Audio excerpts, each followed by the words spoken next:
Hello.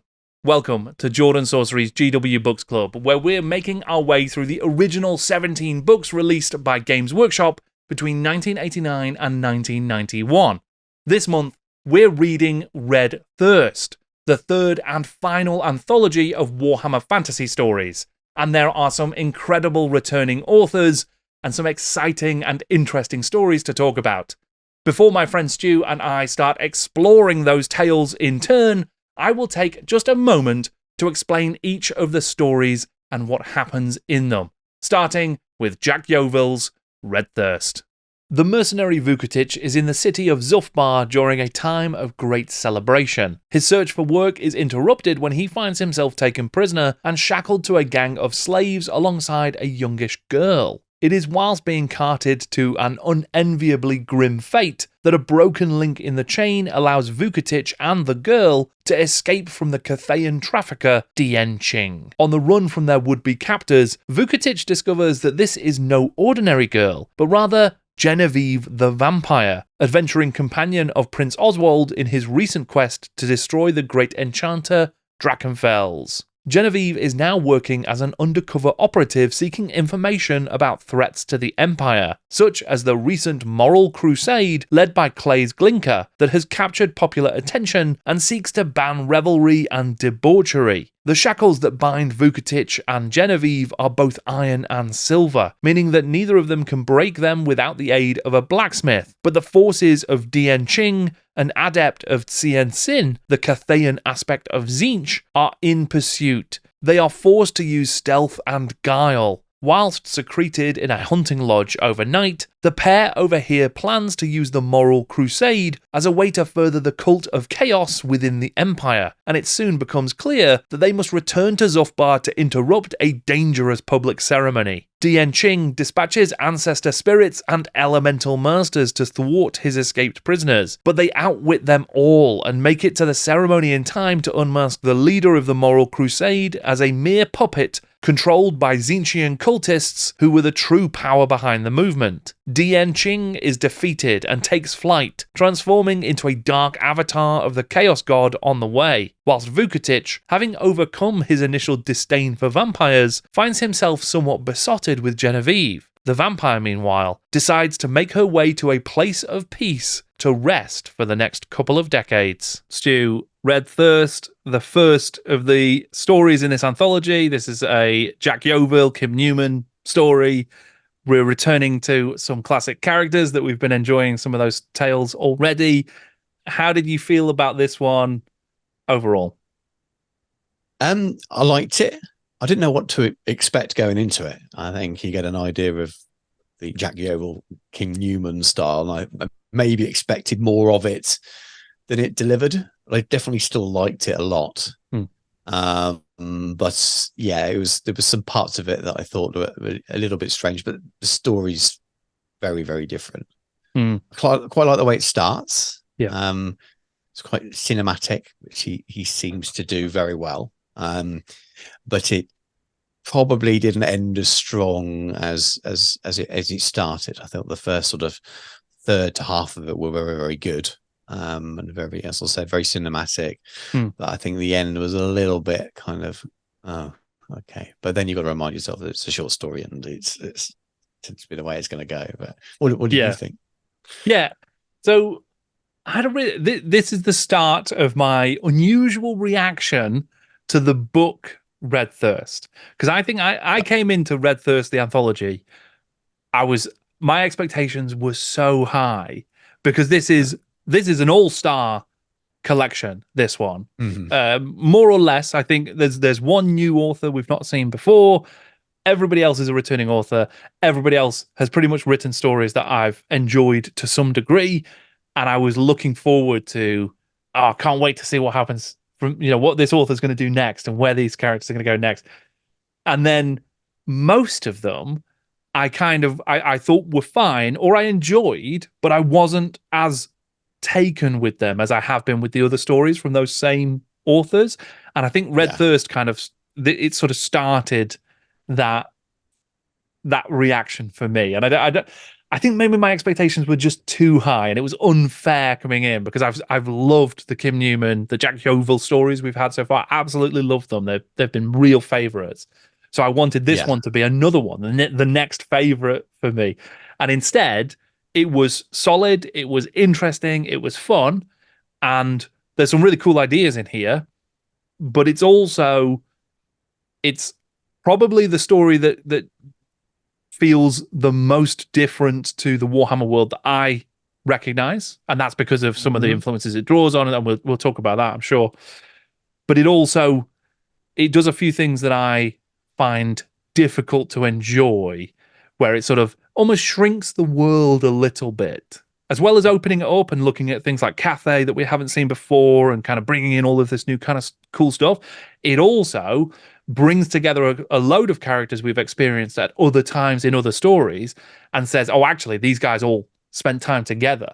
So the world stops being this really expansive place where stories are happening all over it and everybody's actually on the same timeline in the same place. And I know that's probably a very odd first thing to bring up, but it just kind of, there was something about this story that didn't quite excite me in the same way as what we've seen before. Yeah, I can understand. I think it does feel a little bit like, can you write a story with Genevieve in it, please? And then we'll bring someone else in from one of the other stories so we can kind of really start to tie them together as a series of books, which actually makes sense when you say it like that. But whether it delivered on that, I'm not sure. I didn't mind that too much.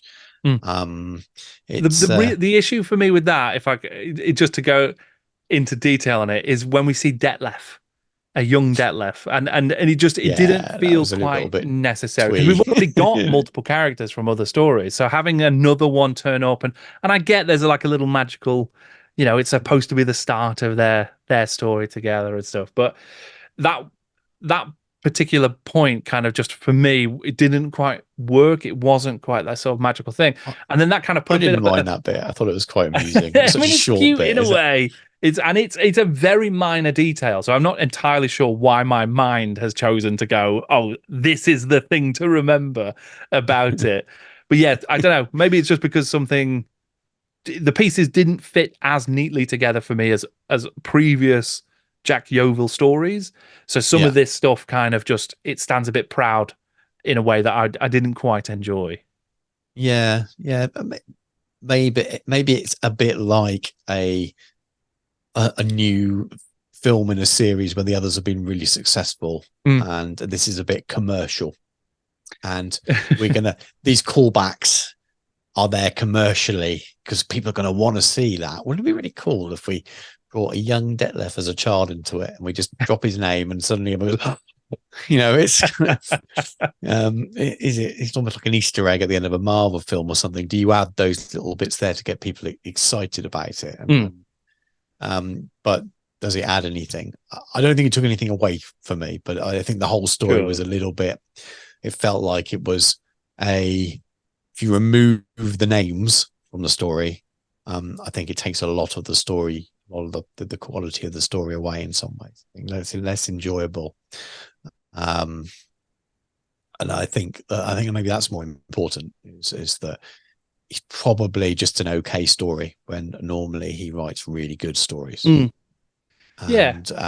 because it's Genevieve and Vukovic, it keeps me interested more than it would have done if it was Vukovic and just another female. It doesn't even need to be a female vampire in some ways, because you could have got away with, there are bits, obviously she uses her powers to a certain extent at times, but you could have changed the cuffs to not being silver and all those things. It is still the rest of the story would have still worked in a kind of linear kind of way, and Vukovic could have been the main hero and it could have still worked. So I just feel like she was placed in there because, hey, she's popular, she's maybe it didn't work like that. I'd be really interested to know whether they realized what they had with her. And I think he was there's asked a to real write that, sense, or whether it just happened.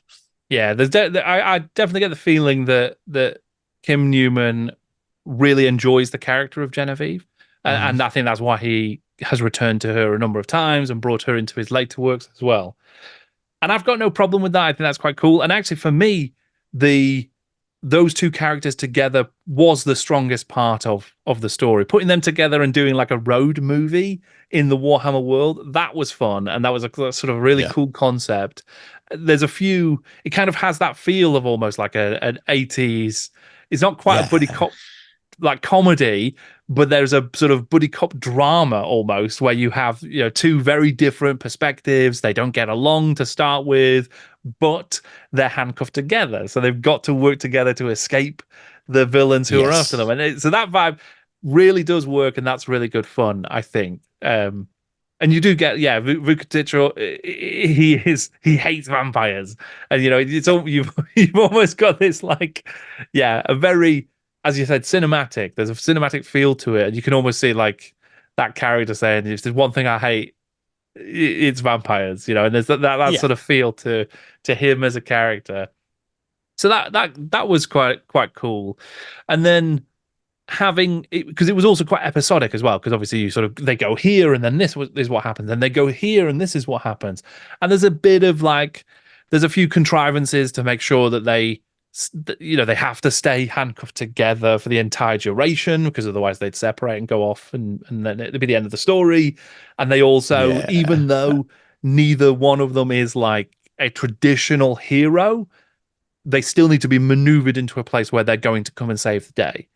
So there's a few things that are like, maybe that's why it doesn't quite feel as sort of neat, maybe, for me. I'm not sure. It did feel like it was a little bit too convenient that they couldn't get those chains off, to be honest with you. It was, you know, I don't know how many days it was supposed to have been, but they were pretty unlucky that every time they're just about to be able to get them off, that something came up that would stop them. And yes, it worked as a device, but it was, but I could accept it, I suppose.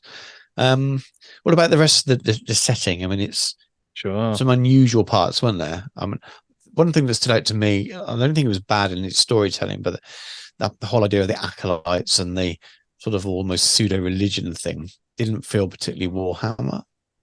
I didn't mind that too much. New. It just felt generic fantasy more. It felt like a D&D module rather than a Warhammer thing. Maybe it's because I don't know. Maybe it is something that's covered in Warhammer lore or role played somewhere, but it felt new to me. Yeah, it did feel. It didn't feel like something I was familiar with, like a big part of the history. And I guess that's always the danger with the fiction of this era, isn't it? When because they are creating new stuff. Some of that stuff became enshrined in the lore and the universe. Other writers grabbed it and built stuff off of it, and then some of the stuff just sort of disappeared. I think we probably here see a fair few number of those examples, right? Because we have the way the Cathayans are depicted.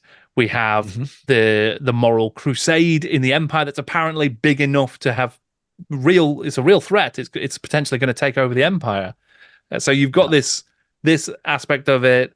And there's a few other things here as well, even like Zufbar, the city, feeling quite different to what we would later see. Yes.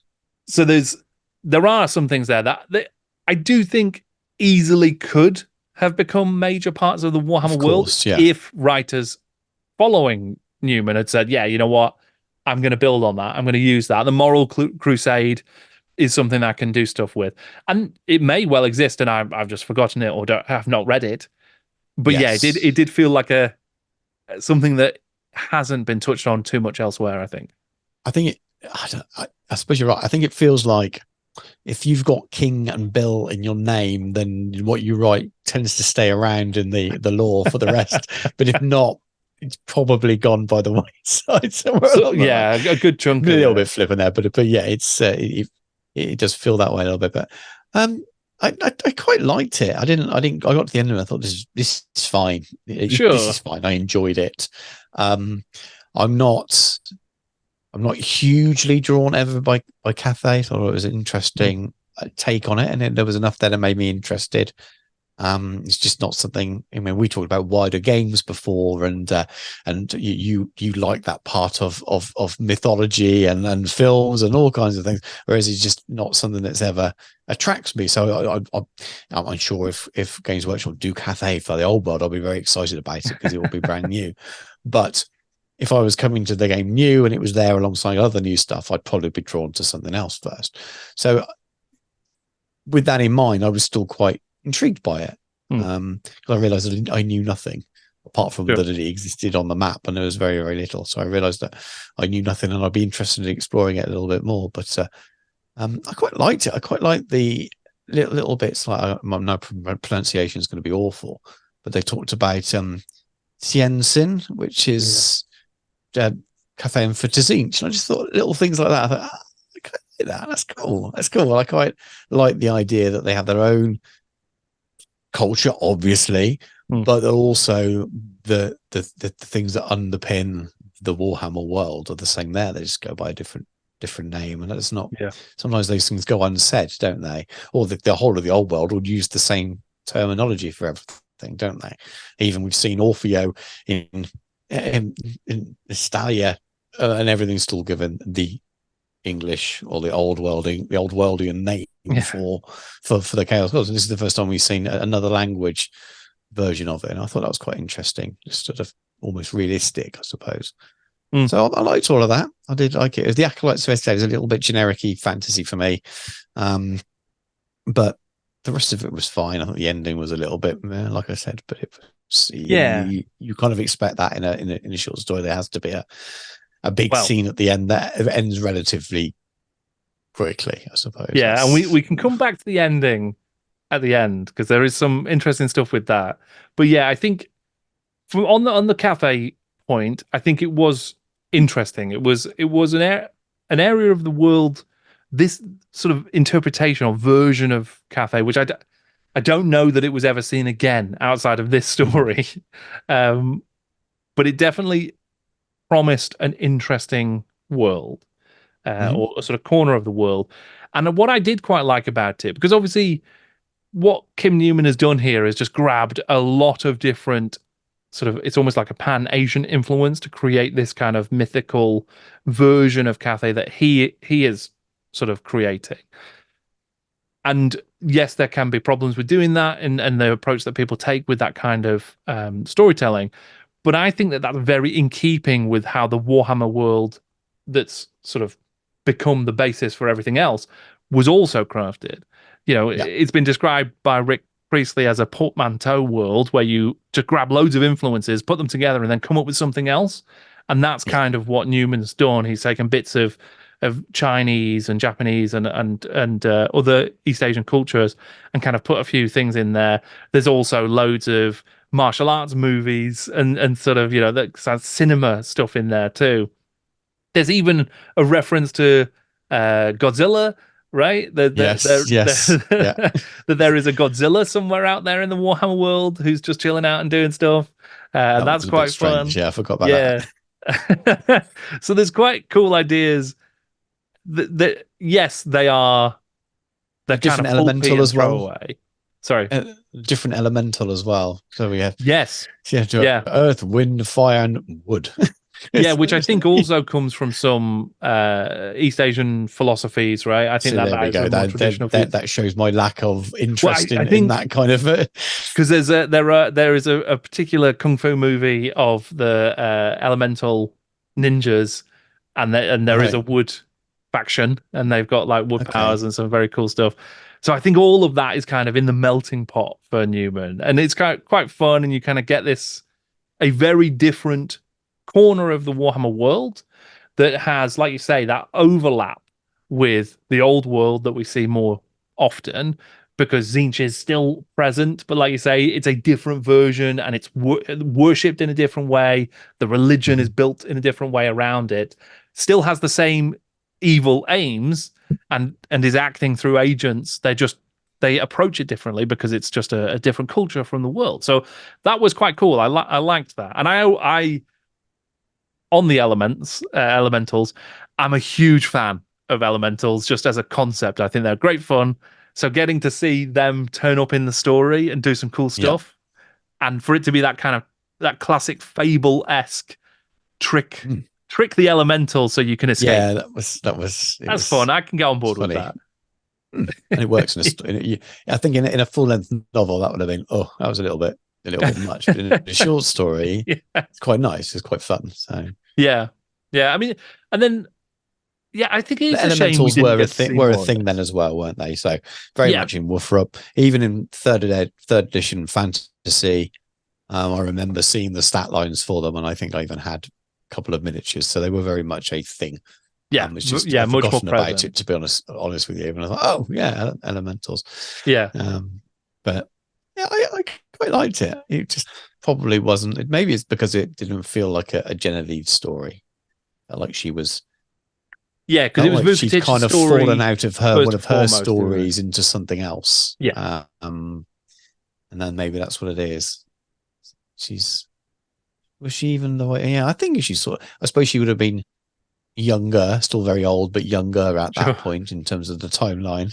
And Yeah, I she mean, would have that's just quite been useful being able to place her in lots of different It is. um Yeah, in bits. But yeah, it's nice to see a little window into another part of her life. I think there was a bit about being burnt, and there's a comment about when she'd been badly burnt before and it took her 10 years to regrow her skin or something like yeah, that. It's just, yeah. I quite like, there's some good bits in it. Just Oh, that yeah, were for sure there were brought to it. absolutely, and I don't.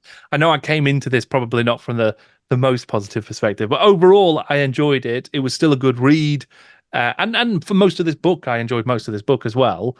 They're Yeah. just it didn't meet the expectations I had because the expectations were so high from previous Yes. stories. Yeah. But Yeah. yeah, That's I fair enough. That's agree. fair enough. Overall, We it was swap fun. roles, aren't we? It's normally the other way around. It's normally you going, it's great. And me going, well, it's a little bit. What did you think about Zufbar? Just while we're on it, because Um, obviously that's changed quite a bit since this I time. felt like the name was just picked, and Mm. yeah, it doesn't have any reflection to the Zuff bar that we sort of came to know, I suppose. I Yeah. don't really have any thoughts on it beyond that, other than it just, I was like, if you just borrow the name, sort of thing. So yeah, it was. I think there was a throwaway where it used to be a dwarven settlement. I think it Yeah. mentioned something like that, didn't it? And it was, I was like, okay, fine. Yeah. And then I just counted it afterwards again because having read, this is number 7, isn't it? The 7, is it 7 or the 6? Yes, I think that's right. Yeah. 7. So we're getting used to Mm. now the differences in the Warhammer world, not only via era but also to do with these writers that not necessarily cut their teeth in the Warhammer world and writing in there very much as guests who may have not have had as much more in terms of reading than Wolfrup, or so a few supplements and some White Dwarf short stories and things. So we're getting used to that not being everything being exactly as we expect now. Yeah. We almost expect it not to be be like that now, unless it's a Bill King story when he kind of still feels very Warhammery. But no, Yeah, it's I enjoyed interesting it. what stuff has All right. managed to take root and what stuff hasn't. I mean, even down to, we get a version of Cathay here, and it's not like there's then been loads of lore that contradicts this. There just hasn't been. There's just been a nothing. gap. There's been a void. Yeah. Until more recently, obviously now that's been massively fleshed out by Total War. Yeah, and I don't know it. I need to go and find it. Yeah. Yeah. I need to go and find out how far away it is from this, because that would be an interesting little project to read up on and find out. Yes, because there's also and you'll have to forgive my French or forgive my Cathayan, but there's also mention of cat shit demons as well, being a thing off Cathay, which just sounds super interesting. So I would have loved to have known what they entail and how they work. But sadly, I don't think we ever will. And then the ending of the story, because I agree, I think, with your sort of sentiment that it's not it's not quite dramatically satisfying, the end, because stuff kind of wraps up super neatly, and then our villain, who's been really established quite well throughout the story, just kind of leaves. He just walks away. And you kind of almost get it's just like a movie of not like a Diagnosis Murder or Magnum PI kind of resolution of, sure, the main villain may have got away, but we've solved the problem that we have today. The moral crusade has been ended. Yeah, Blinker, the leader multiple of that, problems solved, wasn't it? Yeah, loads of stuff wrapped for up the in drinkers. It was a double good day because not only was Zinch banished, but also the pubs could stop being cafes again and coffee shops and start selling beer again. Exactly, yeah, and I think part of the reason for that, as well as it being a short story, you kind of need to bring it to a conclusion relatively quickly. There was also plans that Kim Newman had for subsequent stories in the Warhammer world that would have continued some of that. So there is actually another Vukotic story written by somebody else. I don't know if that was a prequel. I need to double check, but that was by Barrington J. Bailey, called The Magician's Son, and that was published in White Dwarf 136, I think. And that was going to be included in a 4th anthology for Warhammer Fantasy stories that never got published. And that was also going to have another story from Jack Yeovil in it. So I'm not sure what that would have been. He's talked about doing a Dirty Dozen style story with Vukotic and like his unit in his line. So it could have been that. There could have been some more stuff there. And then there was also going to be another novel that Jack Yeovil had sort of come up with the idea for that was going to explore Dian Ching, who is the Cathayan, the trafficker who actually captures Vukotic and Genevieve early on. So he escapes, and we're going to see more of him. We're going to see more of this sort of Zinchian cult, and we also would have seen more of Yefimowitsch, the Kislevite. So there was another story that was supposed to happen. Like with you said, characters. He walks away at the end. I did wonder whether we'd see a return, and I would like to see that explored more. That I would, Cathayan Zinch thing. I mean, it'd be quite cool for that to be a thing anyway, wouldn't it? Yeah, it absolutely would. It would be obviously. I'm assuming that's not the case in Total War 3. But it would be a really cool way to balance out the good and evil factions in the old world at the moment. It's if Cathay came out as a slightly Zinchian, that would be quite cool. Well, and I think in Total War, the faction, the Cathayan faction, as I understand it, is just it is a pure Cathayan faction. They've got their own gods, their own deities, all that sort of stuff. But I quite like the idea that much like the Empire, there are chaos cults beneath the surface of all of that. They're destabilizing the Cathayan Empire in the same way they're destabilizing the Empire and everywhere else, because that's what they do. These cults spring up and they try and change things. What if the whole idea around the Cathayan Empire is they think they've got their own gods? It's just Zinch. Well, I think because that would fit, wouldn't it? That would work really, really well. I mean, the pictures I've seen on Total War, they're these big kind of dragon type things that are all blue and red and stuff, aren't they? So I mean, now that you mention it, that's nothing to do with it, but it would be a really cool reveal to go. Actually, now we're just going to have to go and play some Total War. I think we've basically signed ourselves up to. There's no way out now. But yeah, overall, I agree. It was a good story. It was fun. It had that kind of movie feel, but it also, there were moments when I just thought, okay, I wish there was a little bit more here, in the way that I feel I've had in other stories from Kim Newman. I know I've said that 20 times, but that's really how I felt. It was good. It just felt like it almost could have been a little bit better. Yes. Yeah, makes sense. So yeah, sorry, Stu. I was gonna wrap it up, but I think we'll probably just cut it there, and I don't need to say anything else. Yeah. I was a little disappointed by it. But like I say, because I think there was too much in it. Because the short stories with Genevieve have been a little bit more simple, haven't they? So I wonder whether they just tried a little bit too. You don't need the whole acolytes thing, or that can just be the sub story at the end, and it'll just spend a little bit more time as a interplay between the two characters and then escaping at the end. But then I guess if he's setting up another novel, then this does make more sense. That makes sense then. Yeah. And if the other novel existed, how much better would this be? I think it would be, yeah. As well. I think I'd probably feel differently knowing if we knew there were 18 books in the series and we had another Jack Yeovil story that was going to be like Journey to Cathay, then I think I'd feel very differently that coming could be out quite of it. cool. Yeah. Yeah, like an old world version of Big Trouble in Little China between. There's a bit of that. There's a vibe to that. There is a certain amount of that here. Because again, that draws just like loads of stuff together. It just kind of says, well, it would be great. It would be great. Yeah. It would be good.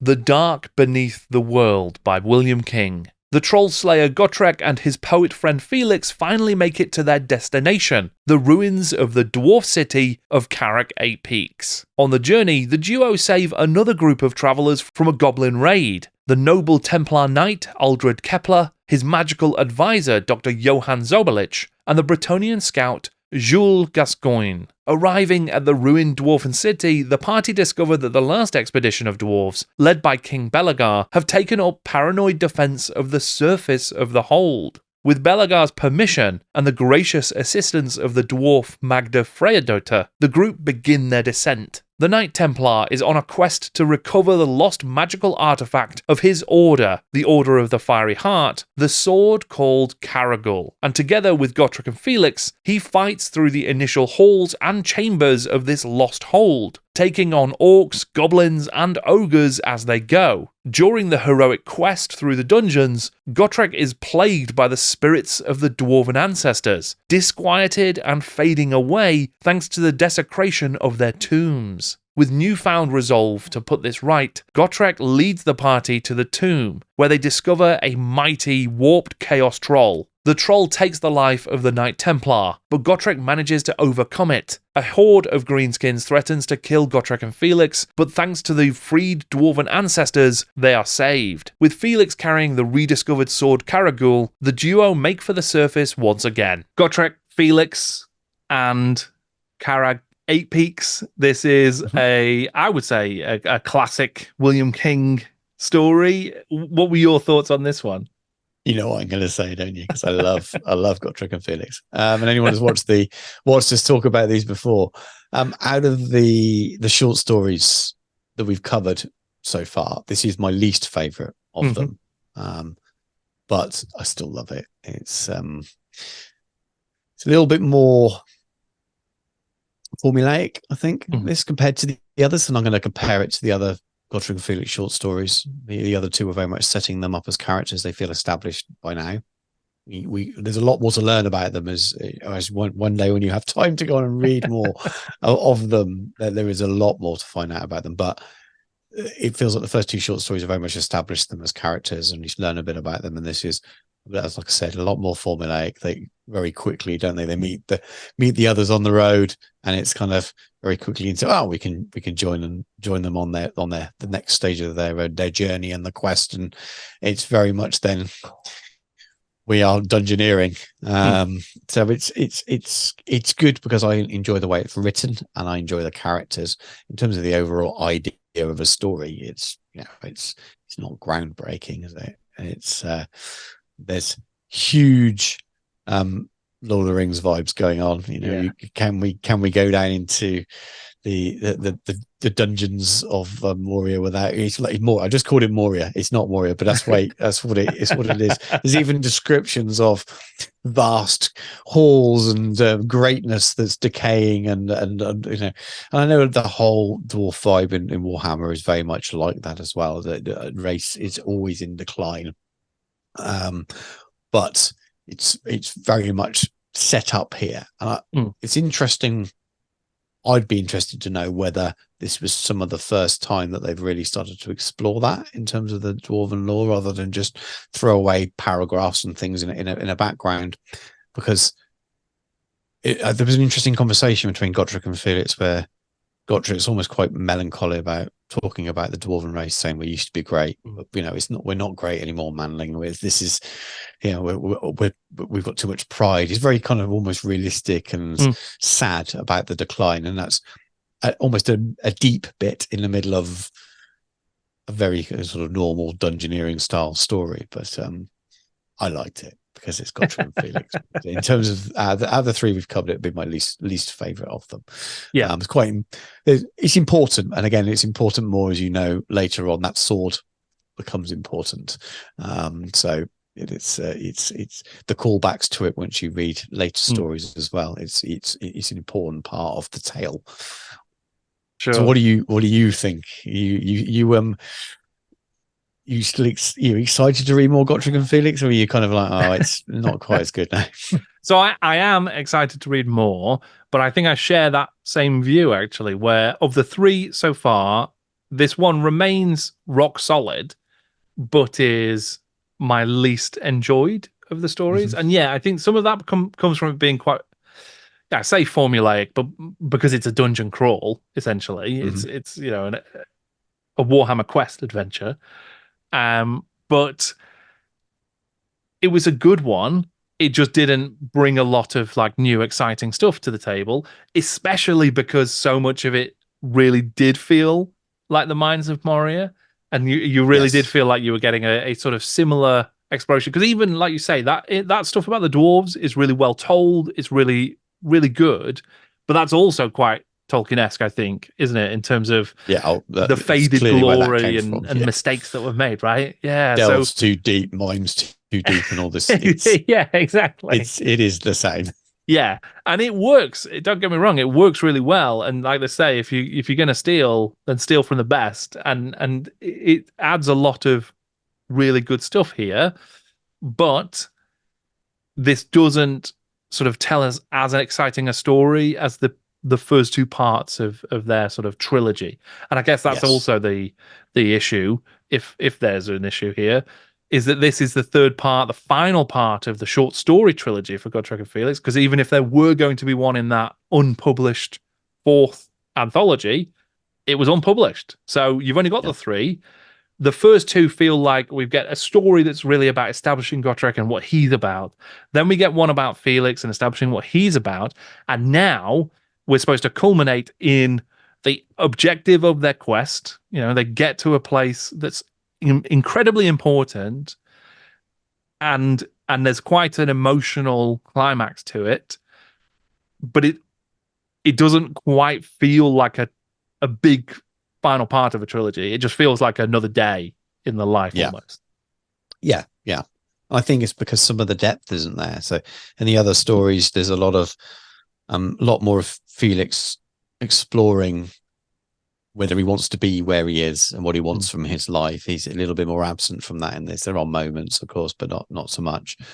And then the bits you are displayed are very much more stereotypical, apart from Gotrek, who's probably less like he was than the others, a bit more retrospective on things, which makes sense because he's gone back to lands he doesn't go to very often now for obvious reasons. But the rest of the characters were very normal. I mean, the grumpy dwarves are grumpy. There's the one good one who the one less grumpy one who feels a bit guilty in terms of Magda, who gives them the map and gives them a little bit of advice and things.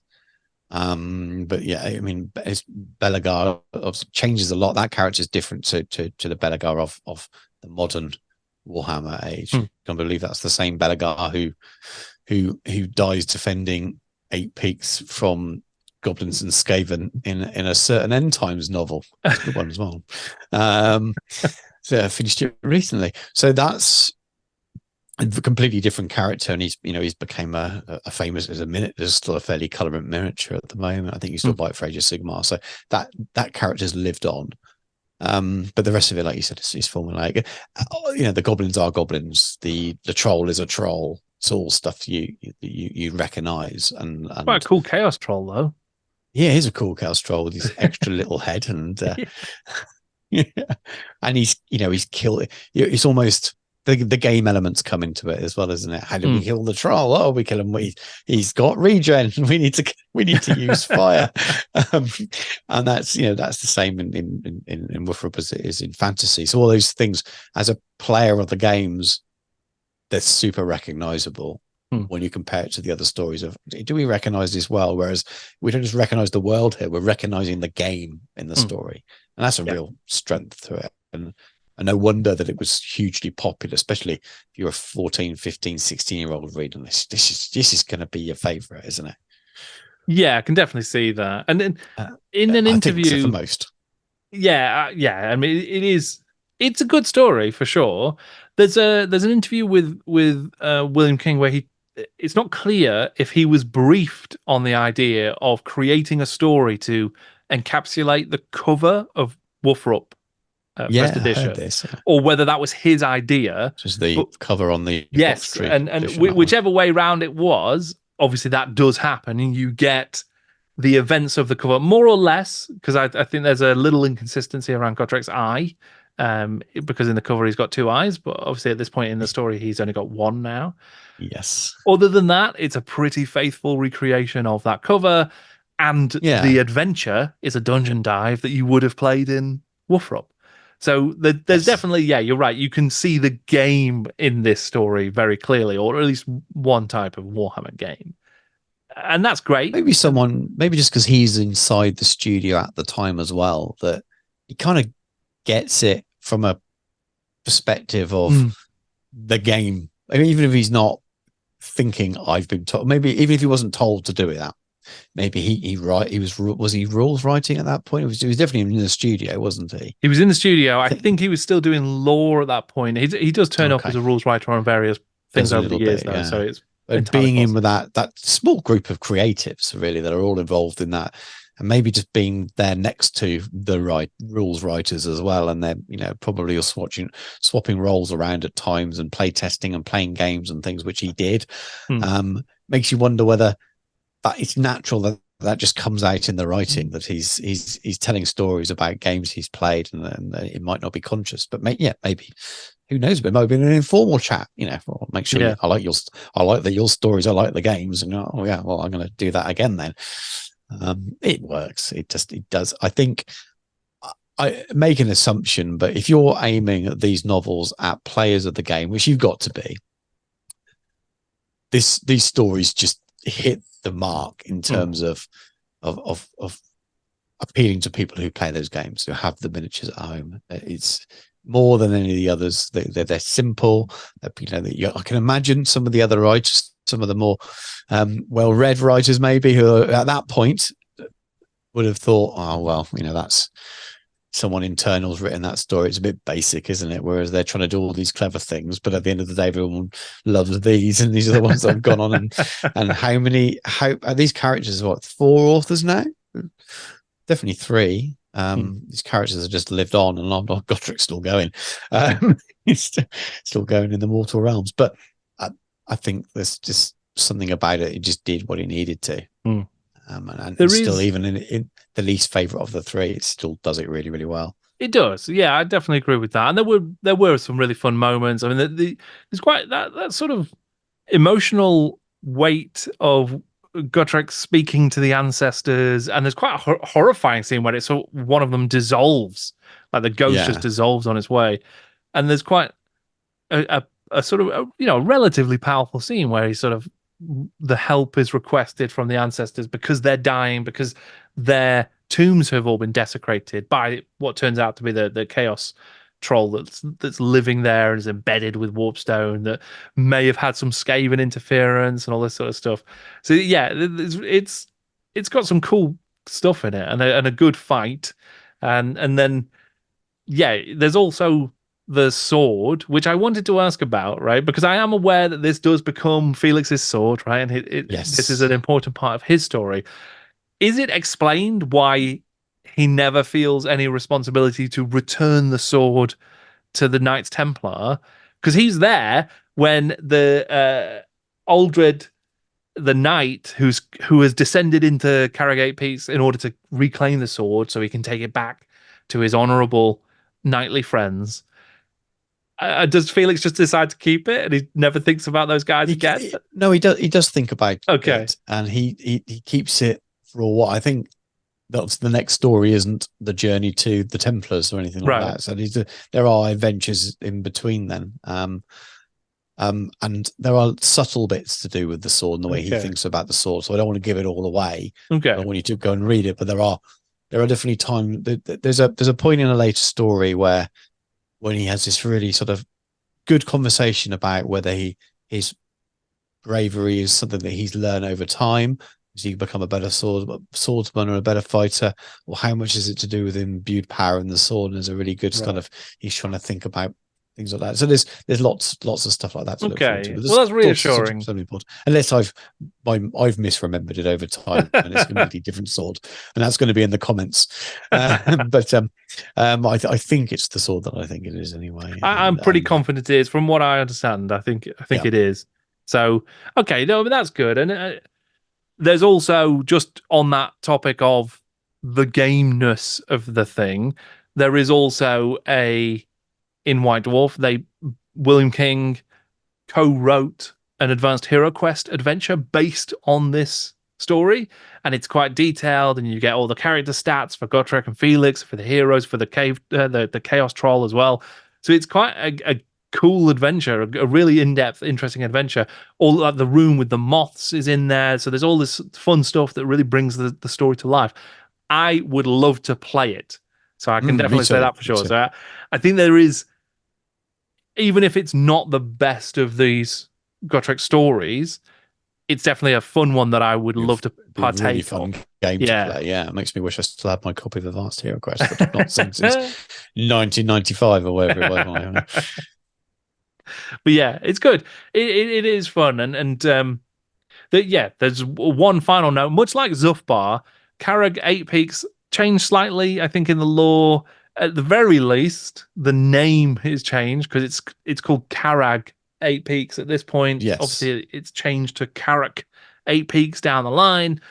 It's only a minor note, but I just always find that interesting why those choices ended up getting made, because there's nothing wrong with Carrag Eight Peaks, but they obviously decided to go in another slightly different direction, make it more dwarfy. Because there's a lot of, I think there's still some Carracks, isn't there? Maybe they're trying to reduce the number of Carracks there are, because isn't there Carrack? I don't know, I can't remember, but there's maybe it's just maybe it's just maybe it's a way of making it slightly different so they don't get, I don't know, who knows, maybe someone just did a typo, who knows, it's possible.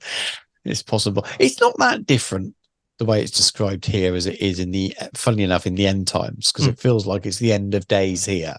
And it's the one of the keeps that's most under pressure from constant attack from goblins and from Skaven, and that's the same at the end of the world that was, so to speak. Sure. So in that sense, I don't think it's changed an awful lot. I may be misremembering.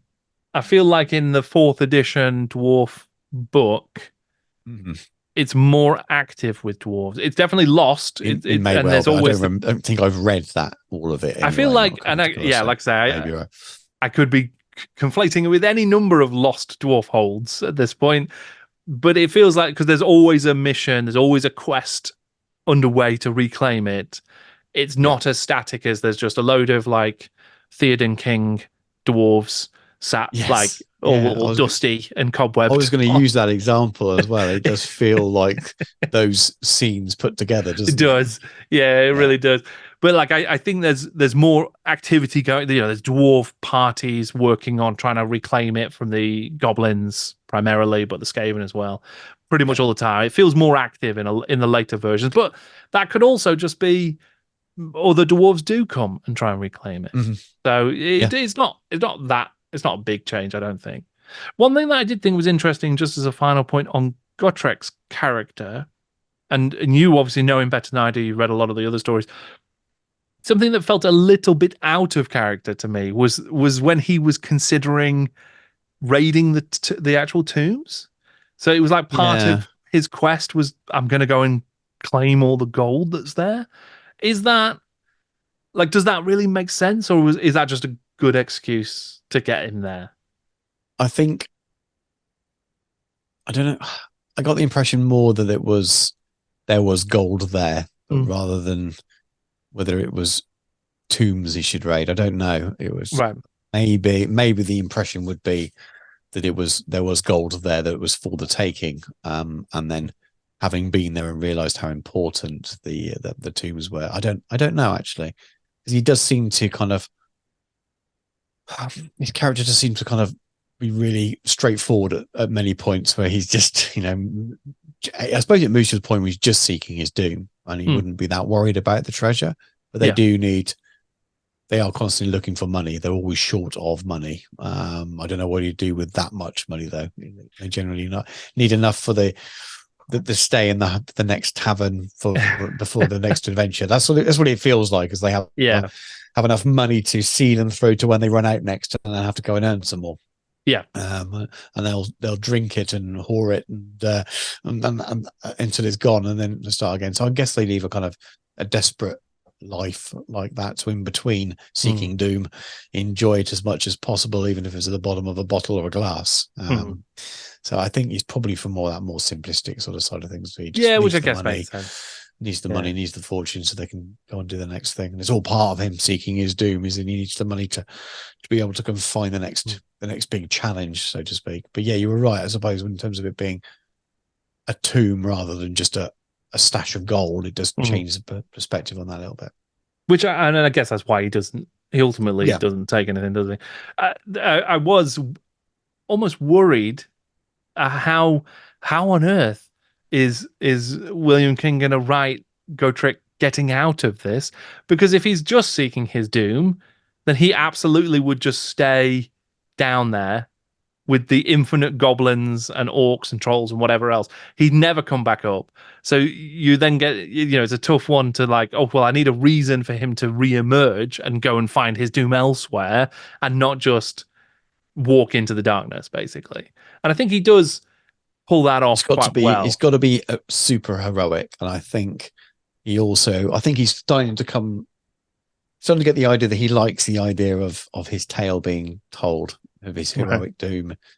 Maybe that's part of a kind of cathartic way of coming to terms with the lack of honor and the shame that he can come past that, not just by seeking his doom, but also the tale of him being heroic as his sort of the final memory of him. So maybe that becomes almost the ego within it grows, doesn't it? I think there's a bit in there, isn't there? There's a line or something about it when he introduces Felix as part. Because I think he was frowned upon that Felix would be down there as his companion. Sure. Why would you have a human companion? And it's almost like, no, he's a good fighter. He's my companion, and we have a blood oath, and he's writing my story. Yeah.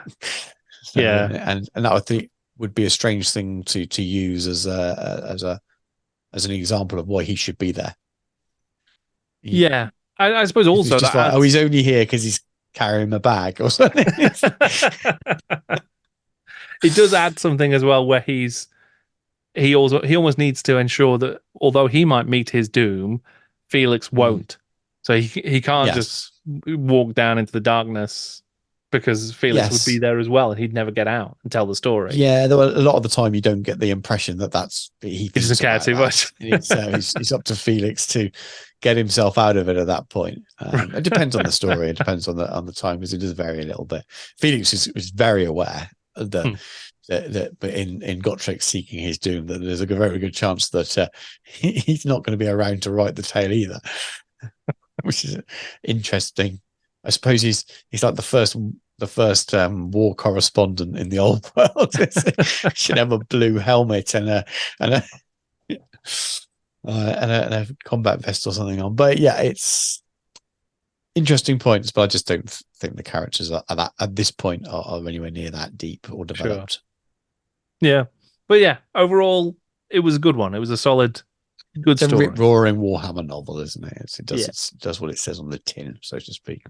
The Spells Below by Neil Jones. The magician's apprentice Katarina rushes back to the home of her master and lover Anton Freywald, which is currently besieged by the Waldenhof City Guard and members of the Wizards Guild. Anton is suspected of foul relations with the ruinous powers, but Katarina can believe no such accusation. She manages to gain entry through the protective wards and into the house, where she discovers that Anton has raised many magical defences and has bound armed guards to his service through a loyal loyalty spell. He leaves her to wait upstairs whilst he retires to his basement laboratory to prepare more protections. But an assassin pursues him, and Katerina feels compelled to break her word and descend below as well. There, she discovers the horrible truth that though he serves no Chaos Master, Anton is indeed a dark wizard, and that he has utilized magical clones to switch bodies and lives many times over the years. Both the assassin and Anton lie dead, and whilst Katerina attempts to retrieve the dark wizard's grimoire, she finds two things. One is that the hideous familiar that Anton has kept with him is beginning to mutate into a human, the product of another dark spell. And two, that Katerina herself has in fact been the victim of another loyalty spell. In a moment of clarity, she is able to confront this new half Anton, half familiar and kill him, as well as destroying the ritual that would allow him to return once again. Finding herself in possession of his darkest magics, she flees with the grimoire,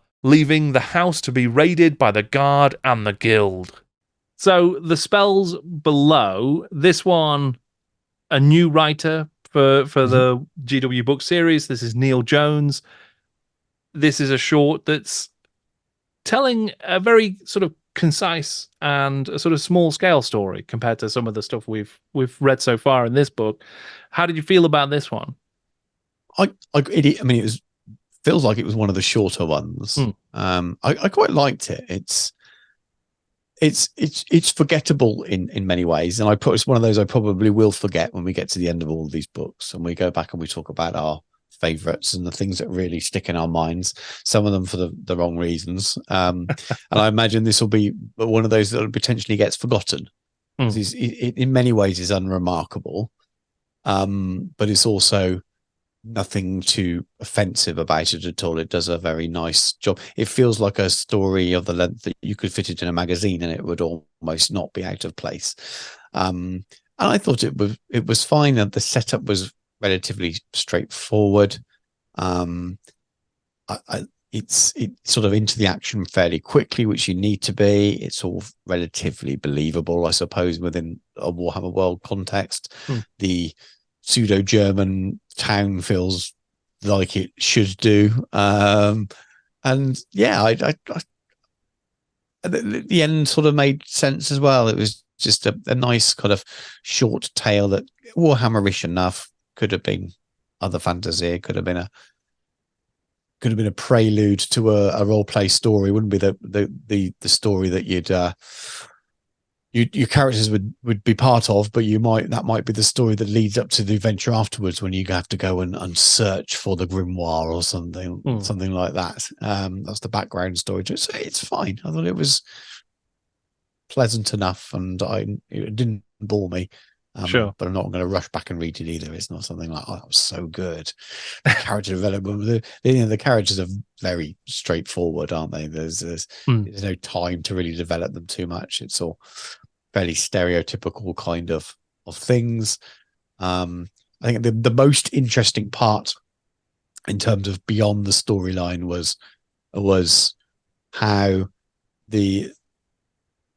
Katerina, the spell she was under, how she was abused, I suppose sexually, or tricked, and that was the one bit that was kind of a bit okay. That's a bit different, and probably flies in the face of everything else I've just said about this story. But that is a little bit more whoa. But the rest of it was all pretty straightforward, and you took that line out of it that they had an intimate relationship and just changed that to him controlling her to be his assistant, and then it's very, very mundane.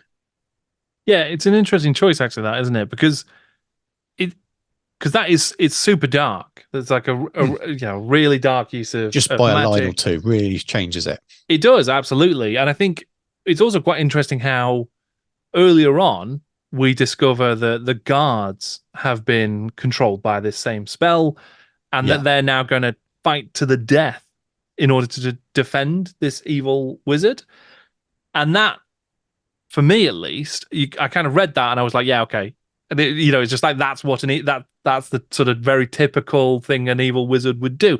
Now, Katerina reacts with horror to this, as one should, because it's a horrible thing. But it's only later on when she discovers that she was also under the same spell, this loyalty spell, essentially. And yeah, there has been an even darker level of sort of abuse and control that then it became even more horrifying. It suddenly like really did hit home for me and was like, okay, actually that's super bleak and this guy's super bad, very evil character. So that was quite effective in terms of ratcheting up the kind of the dark sort of horror of this short story. Overall, though, I think the story is quite slight, I guess. There's not really it takes place within, in terms of real time, it's probably only an hour's worth of time in the Warhammer world, that if that, because it's all happening very quick. It's this the city guard and the guild of wizards all turn up to accuse this guy of doing evil magics. I actually quite liked the sort of protective spells he's put around it, and that was conceptually quite cool. But I thought that was let down a little bit by how simple his protective spells were inside the house. They basically were like, if you walk down the corridor, you'll hear a voice in your head that says, please don't walk down this corridor. And that's it. So it wasn't like there were, because I kind of expected there were going to be loads of really cool magical traps and stuff, but there wasn't. It was just like, you feel a bit queasy. It's just Alexa home security. Yeah, but please don't rob me. So that was a bit odd. But then when we get down into the basement and there's been this assassin who has killed Anton the wizard, but died in the process. And then Katerina, now she's broken from the spell. She then still decides, okay, I kind of want the spell book. I want the grimoire for myself now, even though she knows how horrifying its power is and the darkness of it. And the fact that the Wizards Guild are going to come knocking on the door because they know it's evil. She still wants the book. And I think there's something kind of interesting about that seductive element of the forces of, it's not quite chaos, but it's dark magics. Well, yeah, I don't know if that's because the author is unaware of it being chaos, because it does feel like in some ways he doesn't think he's chaotic in the way that many an evil wizard doesn't realize they've become evil. It's kind of, and then he's like he's got a familiar, hasn't he? Yeah. And I thought as soon as that came up, I went, "Oh, hello, chaos." And but he doesn't seem to think he's chaos. It's like are you a dark angel? It's kind of it's that. That's going to upset people, but it's got that kind of feel to it where we're not chaotic. Do you see my familiar? He's all right. He's all right. He's fine. What do you mean? Where did I get him from? Don't worry about that. It's fine. But it does feel like that it is chaos. I made an assumption that it was chaos, even if he didn't really realize how the depths of which he'd sunk, so to speak. And maybe that's why she wants the grimoire. Maybe it's because he's kind of told us that she thought, well, I'm going to get something out of this complete debacle of my life. It's been alive for God knows how many years. But also like, but I'm going to have the book then. But maybe there's more to it. Maybe we're reading more depth into the story than. Yeah, I mean, like I say, it feels like quite light as a story. It's quite a frothy sort of little moment in time in the Warhammer world, and I did quite like the familiar thing and this weird sort of magical clone thing he does, which is quite cool. And then the familiar grows into the to him new again, basically form. Yeah. That's got a real body horror, or mind and stuff. But there's like a definite. There's a definite. It's almost like Rob Bottin in special effects, like in the American Werewolf, and it's like it feels like his fingers will be extending and all this sort of bones cracking and stuff. That has that feel, which is quite horror sort of style to me. So I like that. That's good. Yeah, it kind of. I liked certain elements. There just wasn't quite enough to it for me. It was one of the shorter ones. I think you're right, and we didn't mention it, but actually the first two stories in this collection are almost probably double length, right? Half the book, yeah. It's about 100 pages of a 220 page book. About 250 roughly in the edition I was reading, yeah. Was it 226 Right. in the box tree one. So I think, it's a good chunk, those first two. Yeah, they are. And there's also fewer stories in this collection. There's also, in the illustrated version I've got, fewer pieces of original art as well. We've really dropped down in the number of illustrations included in the books, which is a shame, I think. Yeah, there's nothing at all in this one. In the last one, there was the little nurglings at the end of each chapter. But 101 spells below start in the box tree version. So half the book is pretty much spent on those first two stories, and they are, good stories and worth having those pages, and they do fit a lot into those pages. But this one just felt like it almost had been crowded out a little bit. It didn't have enough room to breathe. It also felt, of all of the stories in this collection, this one felt the most like it could have been in, one of the weaker anthologies potentially as well. Yeah, a little bit of filler, probably. A little bit, yeah. But I didn't mind it being short. I've got a feeling that if it was another 20 pages, that it wouldn't have improved it, and if anything, might have detracted from it a little bit. And its brevity was quite charming in it, and it told the story quickly, and didn't need any more. Yeah, that's fair. That's fair. I think I'd agree with that. I may have come away disliking, and I don't dislike it. I think if it was longer, maybe I would have disliked it. That would have been a shame. The Light of Transfiguration by Brian Craig. The legendary minstrel Orfeo shares a story that took place near his childhood home of Atholloran. The sisters of Shalia inherit from a Bretonnian lord the blasted ruins of a shattered dark fortress on the mountains. The place had once been home to the evil sorcerer Chemis Kazula, and even after his defeat, it held the curse of his dark magics. The young sister, Adalia, had spent almost a decade in service of the God of Mercy. Her early aptitude for magic had not matured as she grew older, and she had taken on much bitter work in Shalia's name. During the long period of construction of the new temple on the site of this former dark fortress, Adalia was tasked with collecting any useful items that could be found in the old ruins. After coming across a piece of coloured glass from what must have been an intricate and beautiful stained window, Adalia became consumed with finding all of the original pieces and reconstructing the window on the floor of her lodging, going without sleep and seemingly losing herself to this obsession. Despite interventions from the other sisters, Adalia rendezvous with a dark dwarf and finds the final pieces to complete the window in secret, little realizing that it has a deadly connection to the Chaos God Tzeentch. Brian Craig has given us another tale in the Orfeo series, a surprise to me that we would see Orfeo outside of his trilogy.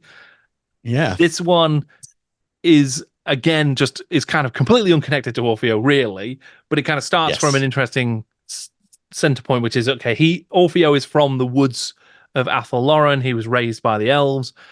And then this takes place on the border of the forest, but really explores something completely different. But what did you feel about this tale?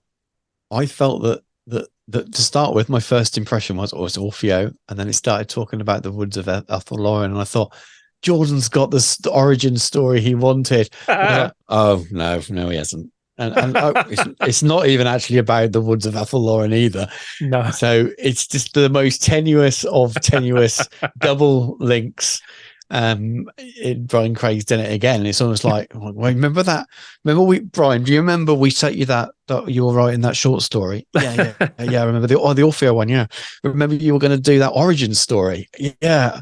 I've got this kind of Gothic horror story set in a nunnery where one of the nuns becomes there's a satanic ritual, and she becomes I could probably turn that into Warhammer, and that feels like what has happened.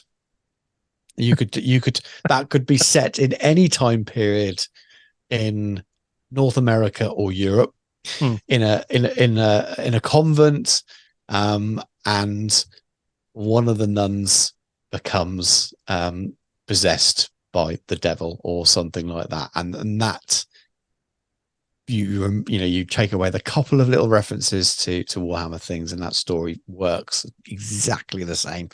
Could have been a story filmed in the kind of it could be written by Stephen King as a short, almost that kind of style of thing. It would work. So it's not a bad story, but again, it just feels like a story that's just been transposed into Warhammer because it fits. If I'm going to be cynical, because he's getting paid to do it. And he's had this story as an idea, an outline maybe, and he's converted it. So here's my controversial view of this one. That I think it might surprise you, Stu. I loved it.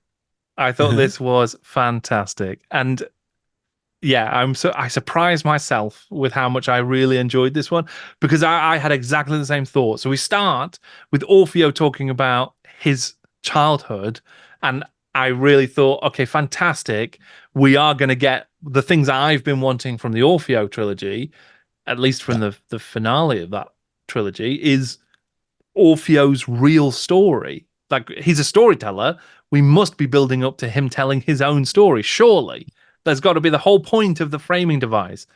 And I was also quite pleased, actually, to see an Orfeo short in any of the collections, given that we've had Brian Craig short stories in the previous ones, and he's not chosen to have these short stories told by his storyteller character when they would have been perfect for it. So I really felt like so if you take the Phantom of Remy, that absolutely could have been a story that Orfeo tells, because it's also got some, like, the framing of it is very driven by, it's like a story. It knows it's a story. There's a metatextual sort of element to it, I think, and it's referencing Poe, and there's kind of all this other stuff going on. So it being an Orfeo story about how stories are told a little bit would have been great. This one, the Orfeo-ness of it kind of falls away and doesn't really, once again, Orfeo doesn't add a lot of value to this story. But once the story itself starts, I think it's great. Yeah, I think it's a good story. Yeah, I think everything I've said about it, and I'm making a light of it, if I'm honest with you, because I think I have a suspicion that these stories may have come from places that, like I said, could have come from his wad of story ideas. But as a story, it's good and it's well written and it's great. But it just isn't, like I said, it could be set in modern world. Yeah, sort of. But I think that it does a good job. Again, unlike some of the other stories we've seen from the Orfeo series, it does a good job making use of, like, Warhammer lore and story elements, I thought.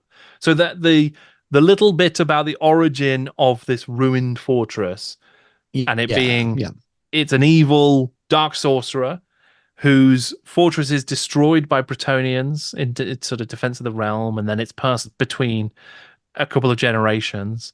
That's quite a cool background. That sets it up quite nicely. That works. And I wonder if my theory was just completely made up, was true, that could have been added to it and it's fine. For sure. I did find it was quite amusing when because you read it and it talks about the first. It's very Brian Craig, but it's very kind of flavorful and layered to begin with. And you got the knight Lanval the Valancourt, and you think, oh, it's about him. And you go, oh no, he's defeated this chemist Kedular guy, and then you go, okay, oh, it's Lanval's son Guillaume. Oh, it's about him. And you go, no, his son, his own son, Jehan. Oh, it's about him. No, he's fallen off his horse, struck his head, and it's about his son. It's like 4 generations of them, and before you get to the point of it, really. Yeah. But I suppose it builds the idea of generations have passed since, and this is why this ruin is in such bad state and why it's overgrown, and it makes more sense that it as times pass. So I get it, but it made me chuckle, and it just felt like I had multiple starts there of, oh, it's about this person. No, whereas you could have written it in a different way, that there's been 4 generations passed since blah blah blah happened, and not mention the full names from each of the people. It's just his writing style that I find unusual at times. Sure. I'm not saying it's bad, but it's unusual. But from the point, I loved the story from that point of which sister is? I've written all the names down. Penelope, wasn't it? Was it Penelope or The main, the Adalia? sort of, Yeah, I think I've got her name. So it is I just looked at my list and they're all Adalia. next to each other. Adalia, because I got Penelope, America, Adalia, and Columella or something like that as well. Adalia, yeah. So it's from the point that she starts collecting it, it's great. That whole idea of slowly collecting these pieces of broken glass and lead from this broken stained glass. It might be valuable. Well, they're probably not, but you can carry on the scene, carry on collecting them, and it becomes a puzzle. And then she becomes the whole idea of becoming obsessed by it and not realizing what we do as the reader that she's slowly becoming sort of tainted or trapped into this. I think that is all brilliant. Yeah, so all my flippant comments about the Brian Craig story, I genuinely like that as a tale, and it's really good. And it could almost work from even shorter short, couldn't it? A very small tale that only kind of tells you from the beginning. And that's the bit of it I'd say that you could put anywhere. Anywhere there's a nun in a monastery and a stained glass window, you could do something with that. And you could set that in any genre.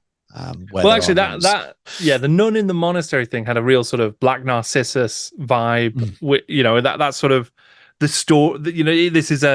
It takes place in the mountains, away from civilization. So you're sort of sealed off from that, and then that means that everything that happens within this space becomes ultra sort of impactful on the people who are there. I quite liked that sort of prelude of the generations of Bretonians, and I liked it, I think, because it did bring some of that gothic element that you talked about. It kind of established the darkness of this blasted fortress, because there's also this idea that there's kind of a curse as well on the land itself, because that's what one of the sons, like you say, he's young and he's vital, and he rides to the site to just check it out, and then immediately is thrown from his horse and paralyzed as a result. His head, and it never heals, does it? And could have been an accident. Maybe he's cut his head on a piece of that glass or something. So I love all of that. It all works. Sure, yeah. And it works far better than the having Orfeo anywhere near the book at the beginning of it, which has no impact on the story whatsoever.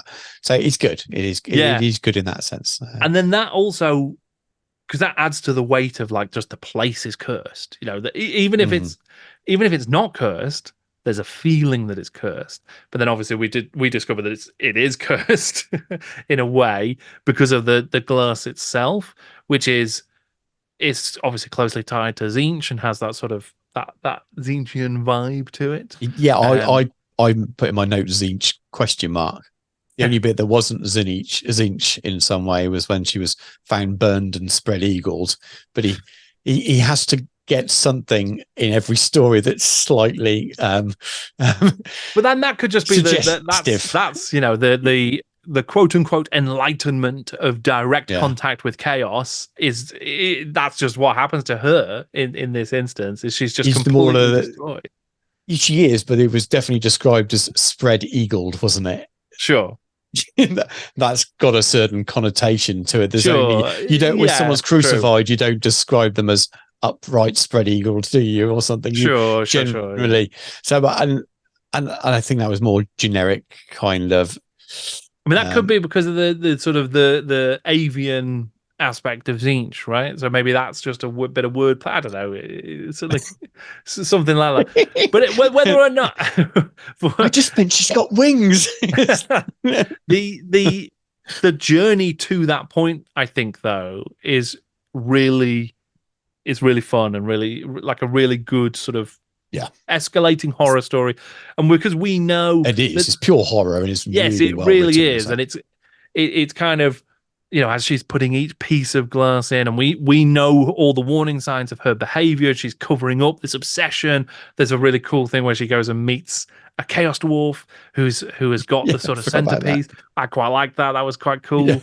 And then when she actually, it starts to glow at night as well, which is quite cool. And then when she finally puts it together, you then get whatever it is she makes contact with, and then that burns her and kills her. But it's very, what it reminded me of? Even though it's very, very different, it reminded me of The Laughter of the Dark Gods. So the William King story about how someone went into the Chaos Wastes and slowly fell to chaos physically as they sort of mutated and changed. They got a war band and they became a great chaos lord. In this case, we see someone fall to chaos mentally over a long period of time because an obsession then becomes, it then drives that to madness, and then that drives her to chaos overall, even to her own damnation. And I quite liked it for that story.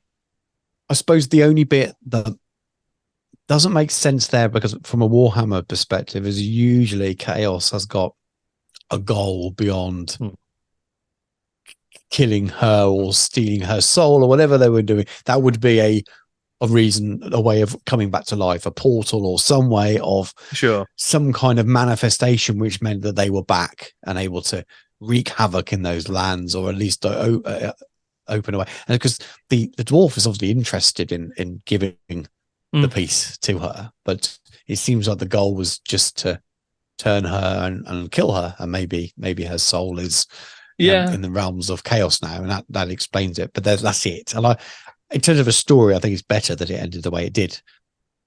In terms of writing and the structure and all those other things, you don't know what she saw. You can only imagine. That's quite cool. That's quite powerful in some ways, but also it's not very Warhammer, because the most Warhammer thing would have been is that demons blue horrors were streaming out of the portal that by her sacrifice and her stupidity she created, and they ransacked the whole monastery, or the whole Temple of Shalia.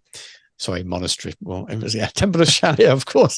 And that would have been a more Warhammer ending to it, but it didn't. It ended like a horror story. Sure. So yeah, I mean, that's a fair point. I think. Yeah, and that's might be one of the reasons I quite like it, because it is just this very intimate story of one person's descent into the madness of chaos, and then it ends, and it's just it's a tragedy for her. It's almost again, there's almost echoes of the Gardener of Paravon as well, where one person's obsession with something drives them into the danger. Yes, obviously that one does have more of there's horrors flying around and doing stuff, and in this case, it is very just definitive. This has ended now. I don't know. Something about it really did work for me a lot, and just on a sort of a complete tangent, but I quite like the idea of haunted objects. So I quite like. I don't know if you are familiar with a film called Oculus, which is about a haunted mirror, an evil mirror. It's almost like a chaos artifact. I haven't seen it. Yeah. But that has it's not the same. But there's a similarness that I like. This is a thing, in this case, a stained glass window that is evil. It's the thing that's evil. It's a connection to some greater power, and it wants to kill you. And I just quite enjoyed that as a story. And then obviously there's some nice stuff that ties in why she's interested in it and her history, her father being a glass worker, and there being a sort of, she's got a little bit of bitterness and a little bit of a chip on her shoulder, maybe, and some of that stuff. Yeah, that helps drive her to where she ends up. So yeah, that's all good. That's all a little bit more depth to the characters, and you could have got away with not giving that, and it wouldn't have massively changed the story. But it is good. That as a story is really good. For me, this is the best Brian Craig story we've had, I think. Yeah, I think I'd go along with that. I'm also going to tip my hand here and reveal that this is my favorite of this book as well, which I was very surprised about going in, because I was not expecting with the other lineup of authors and stories, did not expect this to be anywhere near the top, and yet here I find myself. Yeah, I haven't thought about which is my favorite, and I would we'll wait maybe till we get to the end, but I do like it. Aside, like I say again, aside from all my sort of quips at it, once you get into the crux of the story, it's good. It's a good story. Yeah, it definitely works, I think, better than some of the other stuff we've seen from Craig, and both his Orfeo and his non-Orfeo stories that just haven't quite gelled or come together, for me at least. And this one just did. It just ticked every box. It's a lot more straightforward, isn't it? And, I'll be remembering this one when we do get to that end retrospective, we've done book 17 and we look back, I think this one will still be quite high in my this list is far of more favorites. memorable. And not just for the bad reasons, but far more memorable. The Song by Steve Baxter.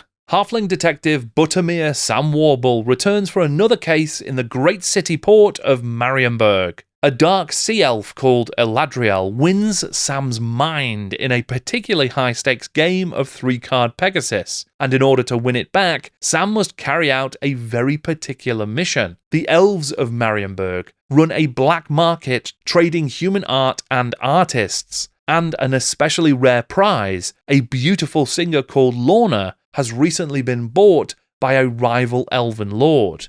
Eladriel wants Sam to kidnap this singer so that he can hear even just a single beautiful song. After besting an ogre guard with both brains and brawn, Sam finds Lorna and discovers that though she is indeed a caged bird, she has become pleasantly comfortable in the cage she lives in. Her incredible voice can shatter glass, but Sam is able to capture a single song within the same kind of enchanted jar that Eladriel has used to imprison his mind. When Sam returns to the Dark Sea Elf, he opens the jar and the wonderful song rings out, its highest notes shattering the mind prison on Eladriel's shelf. Even though he had wanted to own the singer herself, Eladriel is content to have heard a single song, and he grants Sam leave to go on his way. The song is the second time we see Sam Warble, the halfling detective. It's actually written by a different author compared to that original one. That one was by Sandy Mitchell. This one's by Steve Baxter. It's a very different take on the character and the sort of the nature of the story, I feel. But what did you come away from this one feeling, Stu? I wasn't a massive fan of the story overall. Some of the character still comes through from that original story, or maybe it's just because the character is quite simple, quite visual, and the start of the story is there's some humorous lines, even if not very well delivered. Or the way he's breaks his own story to quip at the listeners to his story about remarks they may have said, but you don't get to hear those remarks, which is it's slightly clunky. I got what they were trying to do, but you could have maybe actually had that written into the story, people making those comments and things. But I didn't. He felt like the same character at that point, and then everything beyond that point was just I wasn't a massive fan of it at all. I thought the whole idea of the sort of stealing part of him was just weird. It didn't really land. Just seems very, very strange. And considering that's the most important part of the story, that's a huge problem, really. I just didn't like it. I don't think, because he was described as sort of part of his essence, almost part of his soul, and his whole being has gone. Talked about couldn't smell, couldn't taste properly, but when needed to, he'd still think quite deeply and intellectually, and it just didn't really seem to fit. So how much of him's actually taking? If it's just taste and smell, has he just got a really bad virus? You know, it's where it's convenient. He didn't seem as much of a almost a go through a wraith of himself. He didn't feel like he was drifting into. If you think, we can always use Lord of the Rings things, but we talk about Frodo after he's been stabbed with the Morgul blade, and he's slowly drifting into the wraith world. Could have made that darker here, and it may have worked. That if he would have been losing the card game, still a bit of a very lazy way of setting it up. If you lose a card game, maybe he had some kind of poison or spell that meant he only had a limited amount of time before he'd fully lose everything, and he had some jeopardy into it then. But it just felt like, well, he says he's lost half his soul, but has he really? He's just still able to go and solve the puzzle, wasn't he, really, of the solve the problem and do all of it. It just felt like, would he be in any fit state to do it? I don't know, really. maybe he's just hungover, you know. I mean, I've had mornings like that where you don't quite taste things and feel a little bit dozy in the morning and can't quite appreciate the beauty of a lovely morning. I mean, there's a bit about it. It's a beautiful morning and he just didn't appreciate it. Well, too much pop the night before in the pub playing cards. Or has someone stolen my soul? I don't know. I reckon he might have just been hungover. But I don't know. The rest of it was just a bit. Yeah, I share your feeling, I think. Actually, because I think it's described as his mind specifically as what's been captured by the sort of dark sea elf who he mind and lost. Senses, or some of the senses. Yeah, but it is very nebulous what that really means. And like you say, he then has no problem. He sort of talks about being foggy-minded at times, but then he has no problem being creative and finding solutions to problems. Yeah. It actually might have been more interesting if you could find a way to write a character whose mind is absent, having to solve problems mentally.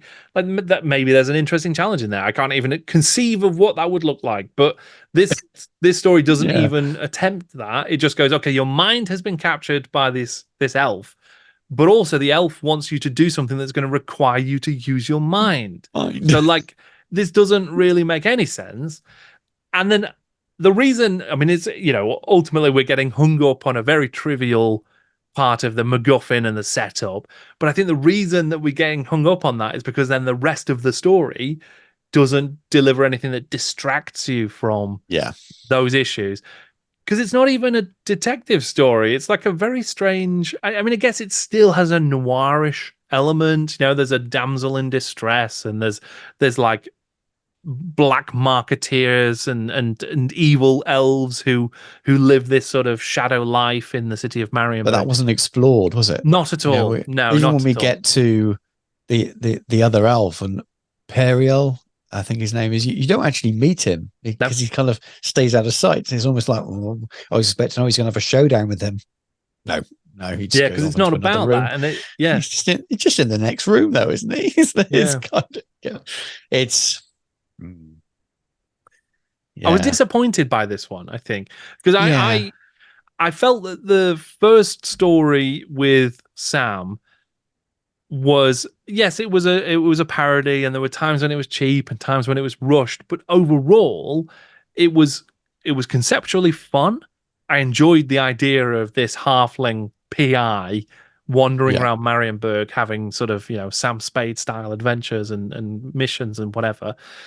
You can't, that sort of noirish stuff is fun, but then in this one it kind of felt like a step back, and we sort of lost the fun stuff. And you're right, some of the jokes were quite clunky and didn't land very well, and then the actual story itself was kind of clunkily constructed, that you had a lot of scenes that didn't add much to it. There was a character who the elf had sort of a deformed something or other. It's hard to get like a creature who was half was a woman at some point. And it was kind of this sort of sense of almost a Frankenstein's monster kind of thing, and that sort of thing. But it was played for laughs, but it didn't. It wasn't funny. No, because he made lots of quips about her looks, which was almost just kind of awkward.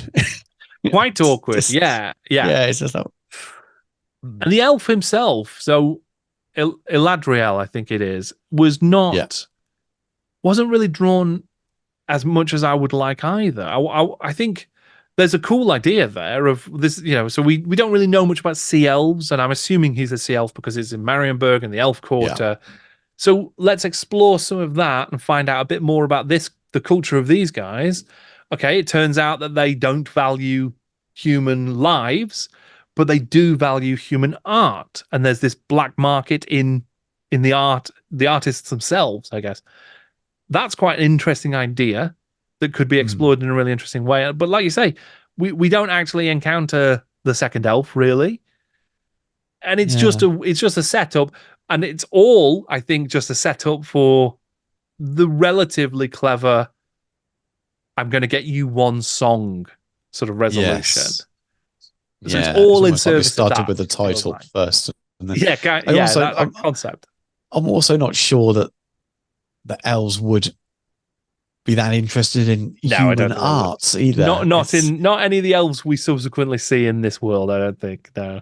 It doesn't seem to fit that they would, I suppose people have niche interests, don't they? So maybe it's, Yeah. I don't know. But it just doesn't feel like, I don't know.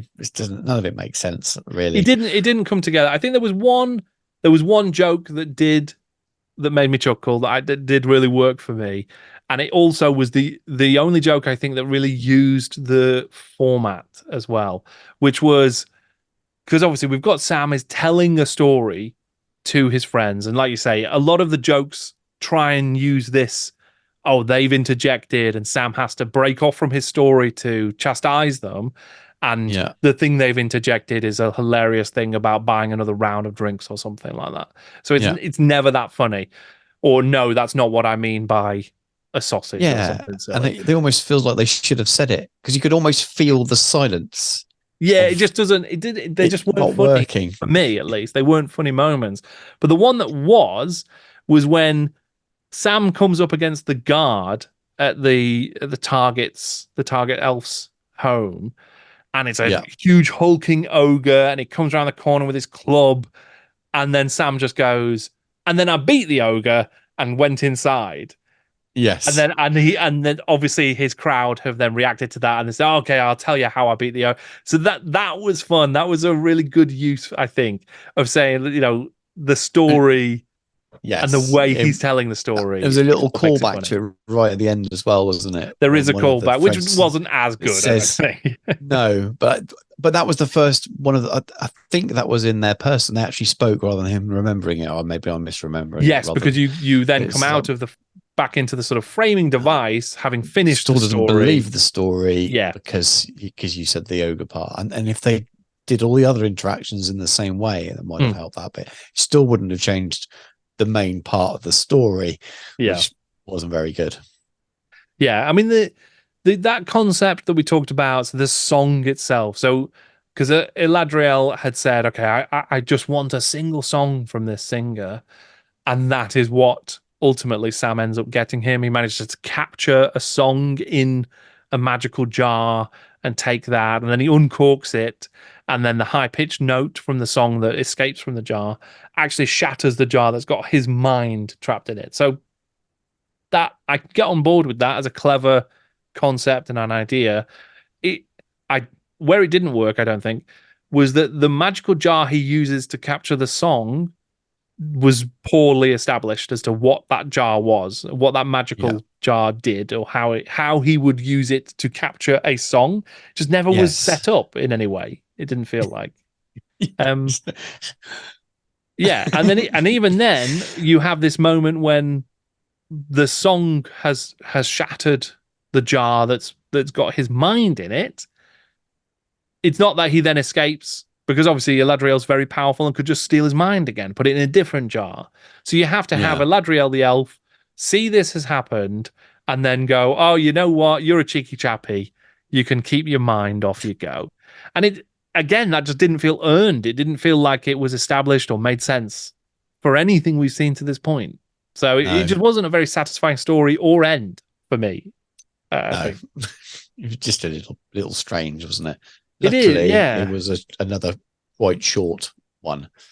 It felt quite short anyway.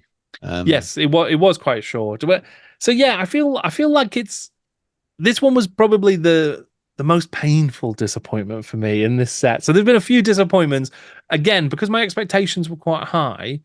I really enjoyed the first one. I enjoyed its use of Marienburg. I enjoyed Sam as a character. I was really looking forward to another case and seeing more of this character, especially knowing that there were only these two stories. So we're not going to see him again in these books, unfortunately. And and it's just a real sort of damp squib to go out on, I think, which is just a bit of a shame. Yeah, I mean, is it the worst one in this set? definitely. But I mean, he's got to be in the mix for. This is where you start forgetting the other stories. So, I think there are worse ones, and I think there are worse stories because at least this one does have some fun ideas, or at least there's one joke that's funny, and there's also the idea of 3-card Pegasus as a card game in the Warhammer world. I don't think I've seen that elsewhere. That's a fun idea. So there are still some ideas in here that I can take away, and I can still enjoy the concept of Sam. Just generally. Yes, I do as well. And there are Warhammer. It's recognizable Warhammer from that era, whereas some stories aren't, but maybe are better written stories than their own. Whereas this has some of the elements that you'd expect to find in a Warhammer story, but the actual story is pretty woeful. And I think I still think this one is better than, and I forget the name of the story, but in the previous Wolf Riders set of stories where the young boy who's been raised by a halfling cook, whose dad has fallen to chaos and for some reason lives next door, and like that was an even less well executed similar energy story, but similar energy. It's probably fair. So a bit of a disappointment overall, unfortunately, for Sam Warble's second outing. The Voyage South by Nicola Griffith. Two sisters attend a secretive nighttime gathering in the Bretonnian dukedom of Quinet, but the revelry quickly turns to horror as the younger of the pair, Isabella, succumbs to the effects of a tainted drug. After the death of her sibling, the older sister, Ariel, becomes determined to trace the origins of this inadvertent poison. Discovering that the drug came from the Estalian state of Magritta, Ariel joins the crew of a trading vessel making its way towards the country, and she becomes an adept sailor on the journey there. The vessel is attacked, and in part due to the intervention of a mysterious elf called Send, the crew managed to fend off the raiders. It seems that the attack was an effort to stop Ariel's search for answers, and eventually this mysterious elf reveals the truth of Isabella's death. The ruler of Magritta has become a slave to Khorne, and has sent poison out into the world in order to steal sacrifices from the hated Slaanesh. Continuing her journey towards this polluted land, Ariel, along with the elf Send, finds herself joining a fleet of humans and elves intent on destroying the Khornate army that has taken root in Magritta. During a great sea battle, Send is able to summon a demon of Slaanesh to take on the Khornate forces, trading some of his own soul to do so. Okay. We end this collection with The Voyage South, which is a return for Nicola Griffith, who had written the other, which I think we both really enjoyed, from Ignorant Armies. This one, I think, is quite a complex structure that tries quite a few things. Do you think it succeeds in what it sets out to try? I don't know. I think it succeeds with a lot of it. I think that some of the setup warrants a longer story, and that's not able to be delivered here. Because I think the opportunity for it to tell a story about the older style of Bretonnia, but it's still recognizable now, and there's some parts that were fine, and to explore lands that aren't very well covered in a way that's more relevant than an Orfeo story, should we say. But I think it loses its way in the final quarter of the story, and it seems to have, we've got to get to the end of this. We're not going to be able to close all of the story arcs down. There's too many setups for a short story. There's too many characters. There's too many variables in it. There's too many names. I've got a huge list of notes on this one, and a lot of it I put to help remind me of things. The number of names tells me that that there's already going to be a problem there, because you're not going to be able to remember all these people. You're not going to be able to answer enough questions about them. You're introducing too many people, and there's just the stuff there's no payoff for, isn't there? But they start off with this sort of focus around Jorge. And you think, okay, well, this is an important character, and we've got to. It's stallion fleets, and you think, okay, this could be really, really good. We're going to explore what's going on in the underworld and how evil, and you realize there's chaos involved. But the ending just doesn't really kind of. It's almost like as the story develops, the author realizes that they're going to need someone to help her because she's kind of stowaway, really, but happens to be really good at sailing, which is quite handy. And we're like, we need an elf, but then I just feel like he needed to be longer to finish the story properly. I think the ending was very, what should we do? We're building to a sea battle. I didn't see that coming, but ships. How do we finish the story? Greater demons, yay! Let's go. I need to run this story quick and run out of words. Just got a couple of greater demons. It just didn't. Where was the payoff for the story at the beginning with the Ola milk and the poison and the stuff? It just lots of oddness, lots of odd stuff. Yeah, I think I agree overall. So I again had really high hopes coming into this one, because I enjoyed the other so much. I thought this was going to be another really interesting story. And it is, and I did like it, but I completely agree. I think that this would have really benefited by being a full-length novel, because there's so much stuff where we kind of get introduced to a concept or some characters or a situation, and then very quickly that changes and we have to move into the next component of the story, and it sort of progresses. And it's not that those progresses are not organic or interesting. They are just rushed, I think, overall. So you have to you're hitting beat after beat after beat, when really in a full-length novel, or at least a novella that concentrated on this, you could have spent more time letting those beats breathe and really, because actually there's something quite interesting around. So the setup being that these two sisters, they've gone to this party. One of them has basically taken a drug that has been laced with poison, and she has died from it. And we later on find out that maybe it was sort of Slanesh-related party, and maybe there's a sort of culty kind of thing. And the sister who survives then takes it upon herself to trace the origins of that poison. That's a cool setup, an interesting setup, that you're then thinking, okay, so this is going to be like a detective story. We're going to get the Sam Warble story we didn't get before, but it's going to be serious. And you get elements of that. She goes and speaks to people, and they trace, okay, this is this particular type of contamination. It's probably come from here, and it's flowing in this way. And this is the person who was likely involved. That's all really good stuff. And then as a result, our character Ariel has to join the crew of the ship and then make her way to where she thinks she's going to find the origin of the sort of the tainted goods. Then the story becomes about the crew and Ariel discovering herself and separating herself from her family, where she never really felt part of it. And now that her sister's gone, it's very much a new story. It stops being that detective story and becomes a sort of voyage of self-discovery. She's still driven by certain elements, but then because she's been asking questions, her and the crew start getting pursued by other people. And then this elf character turns up, who's just this sort of perfect warrior and sorcerer who's going to do a lot of cool stuff. And then that becomes almost another story, and the fleets that then turn up, and the battle in Estalia. I'm not against that progression.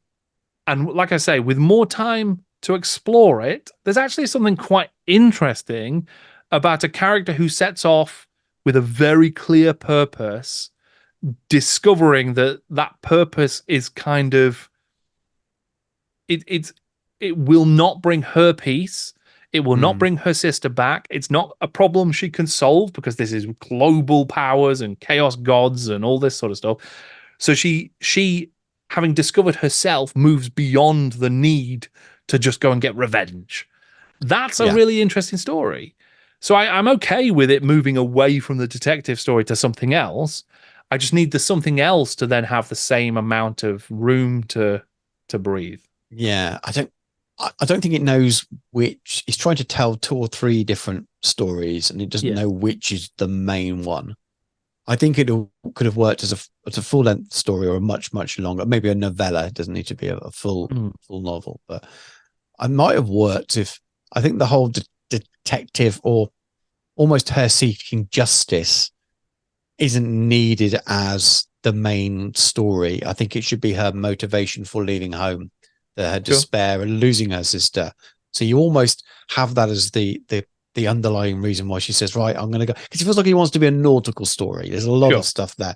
So maybe the setup is that's why she leaves home to go off and become a sailor.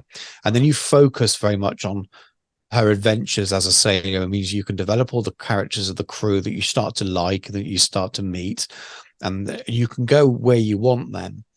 But that obviously builds towards the bigger battles, but then you can then bring that back and you find out that the connections with the big bads in the end, which she becomes sort of encompassed into this big battle, are actually linked back to that original origin story of why she left home. And then that could all work. But it felt weird because it felt like for half the story, she was on a mission to get revenge for this Jorge guy, and you thought he was going to seek his comeuppance. I said, I'd left that a lot more vague. There's a reason she left. She goes and has her adventures, but at the end, the connection is made between the big bads in the end that are defeated, and she realizes that this guy was involved in that, and that would have been a good payoff at the end to bring it all back in again. But you need length and need the focus, which I think is the best part of the story, was around her being tell a Warhammer naval story. Because that's what it felt like it wanted to be at the end. But there's two stories there, that kind of weird, let's go and get revenge for my sister, stroke find out what happened, and the Warhammer naval story that's a battle. It's two different things, really. Yeah, and I like both, but I agree they're different. They're doing different things. They want to tell different stories. I quite like your sort of rework there. I think that would make a lot of sense, because it would take some of the weight off of the middle part of the story where she's both pursuing the answers and the justice, as well as becoming a member of this crew. Yeah.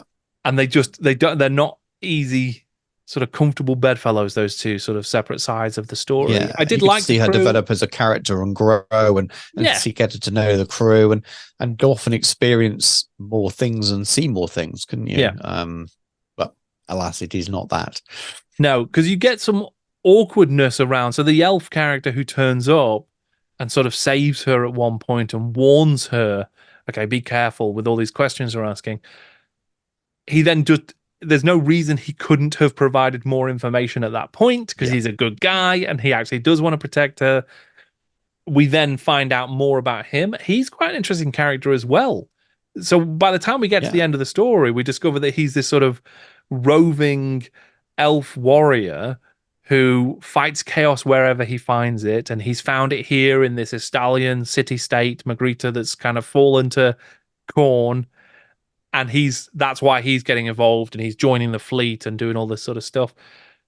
But he's also a sorcerer, which is, he's got a lot of abilities.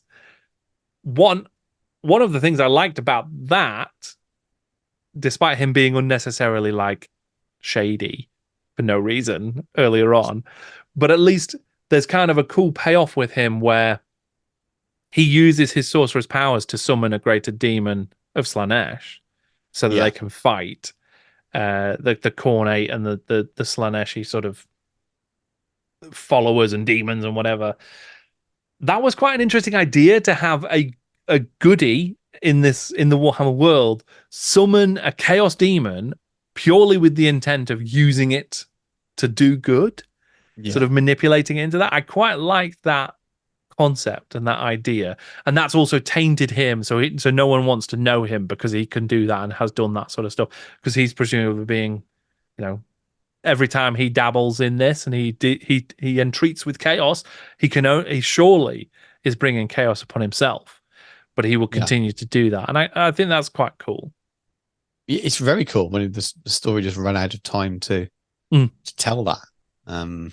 You needed to condense that initial part a lot more, extend the middle section where you see her grow and develop, and rather than just being pretty good at sailing to start with, you could see her struggle and learn the ropes, literally, and then he gets brought in, and you can develop that slower and build that connection with them longer as well. And we feel like we should know more about the chaos in Margarita and the connection with these other characters before the end as well. It just feels very condensed at the end. So yeah, because you almost concepts. Suddenly there's a fleet, and suddenly we're teaming up on a mission with the fleet, and there's gonna be elf fleets as well, and we're all gonna go against. But there's just no time for that payoff, or for her to meet the man, so to speak, in the way that you'd expect from the beginning of the story. Yeah, it's not so important that if you downplay that part, it's just because she left home rather than the revenge thing. Yeah, you're also introducing new characters in the final 20 pages, and new characters who are really super important to Ariel's story. Why it makes you wonder why that was there as well. So and again, it's one of those things where it feels like there just was a larger story that just was really truncated and kind of compressed into a smaller page count and word count. And unfortunately, I think it's been a casualty of trying to get all of those ideas into that sort of smaller form. Because there's a version of this, I think, that would be really, really fun and really interesting as a bigger story. But it just gets lost a little bit. Some of the really interesting stuff gets lost because of that, I think. Yeah, I think so. I did reach out to Nicola Griffith, actually, off of the back of the other and this story, because I was intrigued by her work in the old world and the Warhammer world. And there was going to be another novella that she had composed. So that was going to be called Blood and Earth. And that was going to follow the Katia character from the other, take her to Albion, and she was going to team up with the crew from this story. So again, there was going to be another sort of continuation and tying up of characters from different stories to take them in a different place. And then there was another novel that she'd planned as well that didn't get as far along, I don't think, as that Blood and Earth story. But that one would have continued that tale a bit further and sort of take some of those characters into new places as well. So again, it feels like there's, much like with the Kim Newman stuff, there are bigger ideas here. There's big, interesting stories to tell, and this is one part of it, one part of a big project.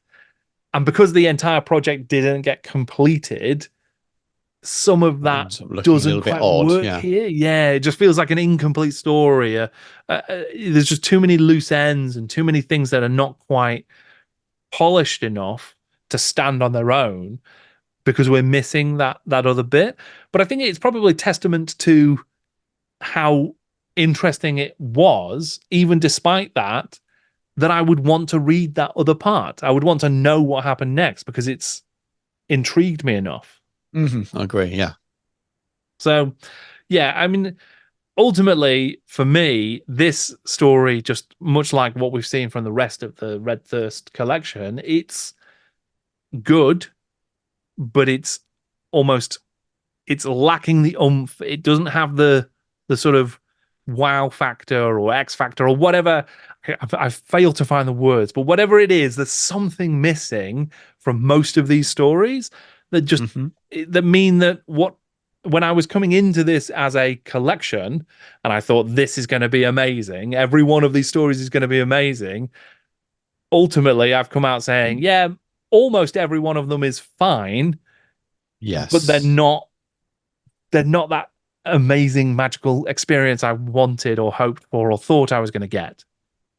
Yeah. Yeah, I think so. I think I'm not likely to read many of these again anyway.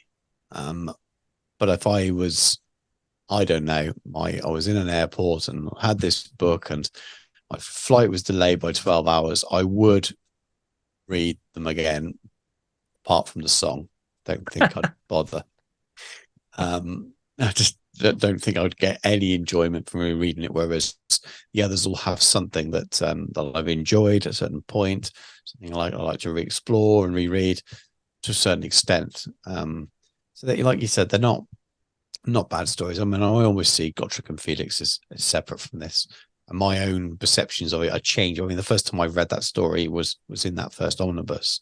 So I almost see that as it was a collection of shorts, that first book. So each chapter is a different short story, which is sort of shown in a logical way that develops the characters. So it's very hard for me now to separate, having read them a number of times before, to separate them from it. So if I take that out, then I'd probably get maybe the same kind of perspective that you have on it, if that makes sense. Because the rest are just good bits, but they are none of them are really kind of, wow, that's amazing. So it's a bit. I expected there to be something I really, really loved from it. So if we remove the Gotrek and Felix story, which I really enjoy and really like, but it is also probably my least favorite of the three, potentially my least favorite in that whole first Gotrek and Felix novel, whole first book. The rest of them, nothing's jumping out. There's some interesting stuff, and as always, it's provoked lots of really interesting conversation. In terms of exploring it, it's really good fun because they're so different to anything now. I've said that before. So it's a really, really fun thing to do. But even if some of the time it's kind of almost funny, the reactions we have to certain points of it. It's good.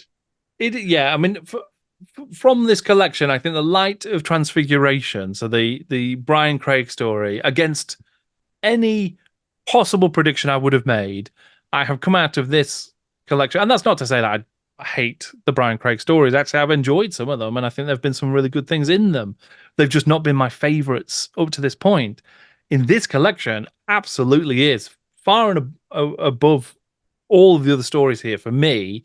It was just a really well-written, concise, and sort of self-contained story that really worked. It set out to tell a particular story, and it told it well, I think. The other stories, I think, are maybe the ambition of those stories has undermined some of them. I think we've, and obviously the song is a separate case altogether. But yeah, we've just ended up with some stories that have so much going on and so much potential and so much interesting elements built into them, but they just don't then come together. They're sort of less than the sum of all of those parts, overstuffed with amazing stuff that means they don't quite cohere together. So yeah, a worthwhile read for sure. And I share the same thought. I think it's really interesting to read these in this context, especially in, the creation of the Warhammer world as it was. How has it changed? How has it stayed the same?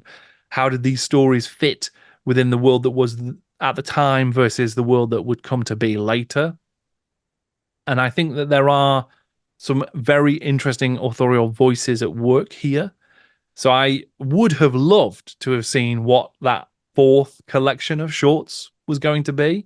But again, sadly, a couple of them I think have made it out, but most of that's lost to time, it seems. So, it's a shame, I think. But that's the very nature of the sort of GW Books experiment. There's a lot of disappointment scattered around in terms of what happened to the series overall. Yes, but again, I've enjoyed reading it. I've enjoyed chatting about it, and I'm looking forward to where we go next, which is a very exciting tale that we've got coming up, because we're about to jump into, for the first time, the Dark Future universe. So we're going to be talking about Route 666 next, which is a set of stories in this sort of Mad Maxian kind of different world that Games Workshop during the late 80s, early 90s was kind of exploring as its third core game, something very, very different. I'm looking forward to it. I think it could be really fun. But it's one I've read, the one I've read before, the one I Right. read back as a teen, and it'd be interesting to know whether I remember them as I read them, because right now I've got such a scratchy kind of nearly there, that kind of tip of your tongue. Oh, is that a part of it? And I think once I see it and I start reading it, it's going to come back to me. But we will see. We will see. I remember really, really, really loving it. So it'll be interesting to see whether that was because I was 15 or whatever it was at the time I read it. So Well, it'd be yeah. interesting to see. I read, so I really loved all of the Dark Future stuff in White Dwarf. So a couple of years later, when I picked up those older issues and I was reading all of Dark Future's rules and stories, I think some of the shorts may have found their way into White Dwarf. So I might have read They bits may of well it. have, yeah. So I Well, might there might have have read been some of these for the first extracts in time. the rule book expansions as well. I don't know if there was any of Sure. it in Yeah. Fever or something like that. Yeah. But there was a period where I was obsessed with the game and really enjoyed it. And it would have been the time I read that novel for sure. Mm. And yeah, I remember there's a number of short stories in it that they were just great. But there was a time when I was watching Mad Max, and it was just, it fitted, and I'm really interested, and I hope that I feel the same way about it.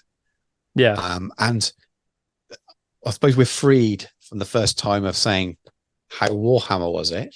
And while we haven't discovered it yet, in the future we'll be saying how 40k is this, or what era. This is Dark Future's an unexplored. It's a lot more generic in that kind of post-apocalyptic future, non-future, pseudo-American kind of. It can be so many things, so almost anything goes. So you don't almost have that comparison of, in a negative sense, is this what you expected it to be? Because the story is what you expected it to be. Probably it's more about whether it was good or not, which would be nice, because I do feel, and I'm definitely guilty of it sometimes, of judging parts of these on whether I feel Warhammery enough, and they probably were as Warhammer as they needed to be at that time. But the worlds we love have developed so much since then. Yeah, completely. I think that's a really good point, because Dark Future was all happening at the same time these books were coming out, more or less.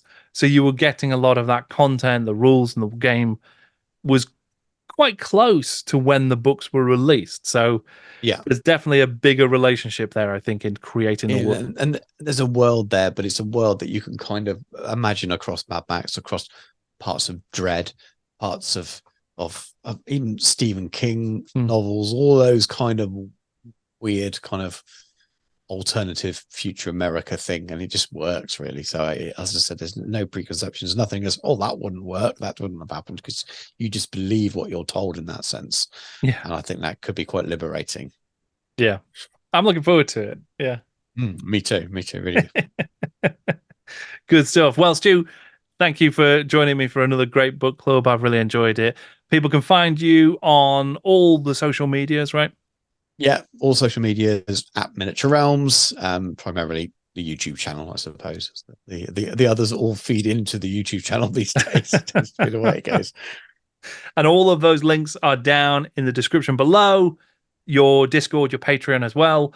All of my links are down there. So all of my social medias, Discord, Patreon, everyone can go and check those out and find all of our stuff. So that's great. But for now, thank you very much for watching. I'm Jordan, and this is Jordan Sorcery.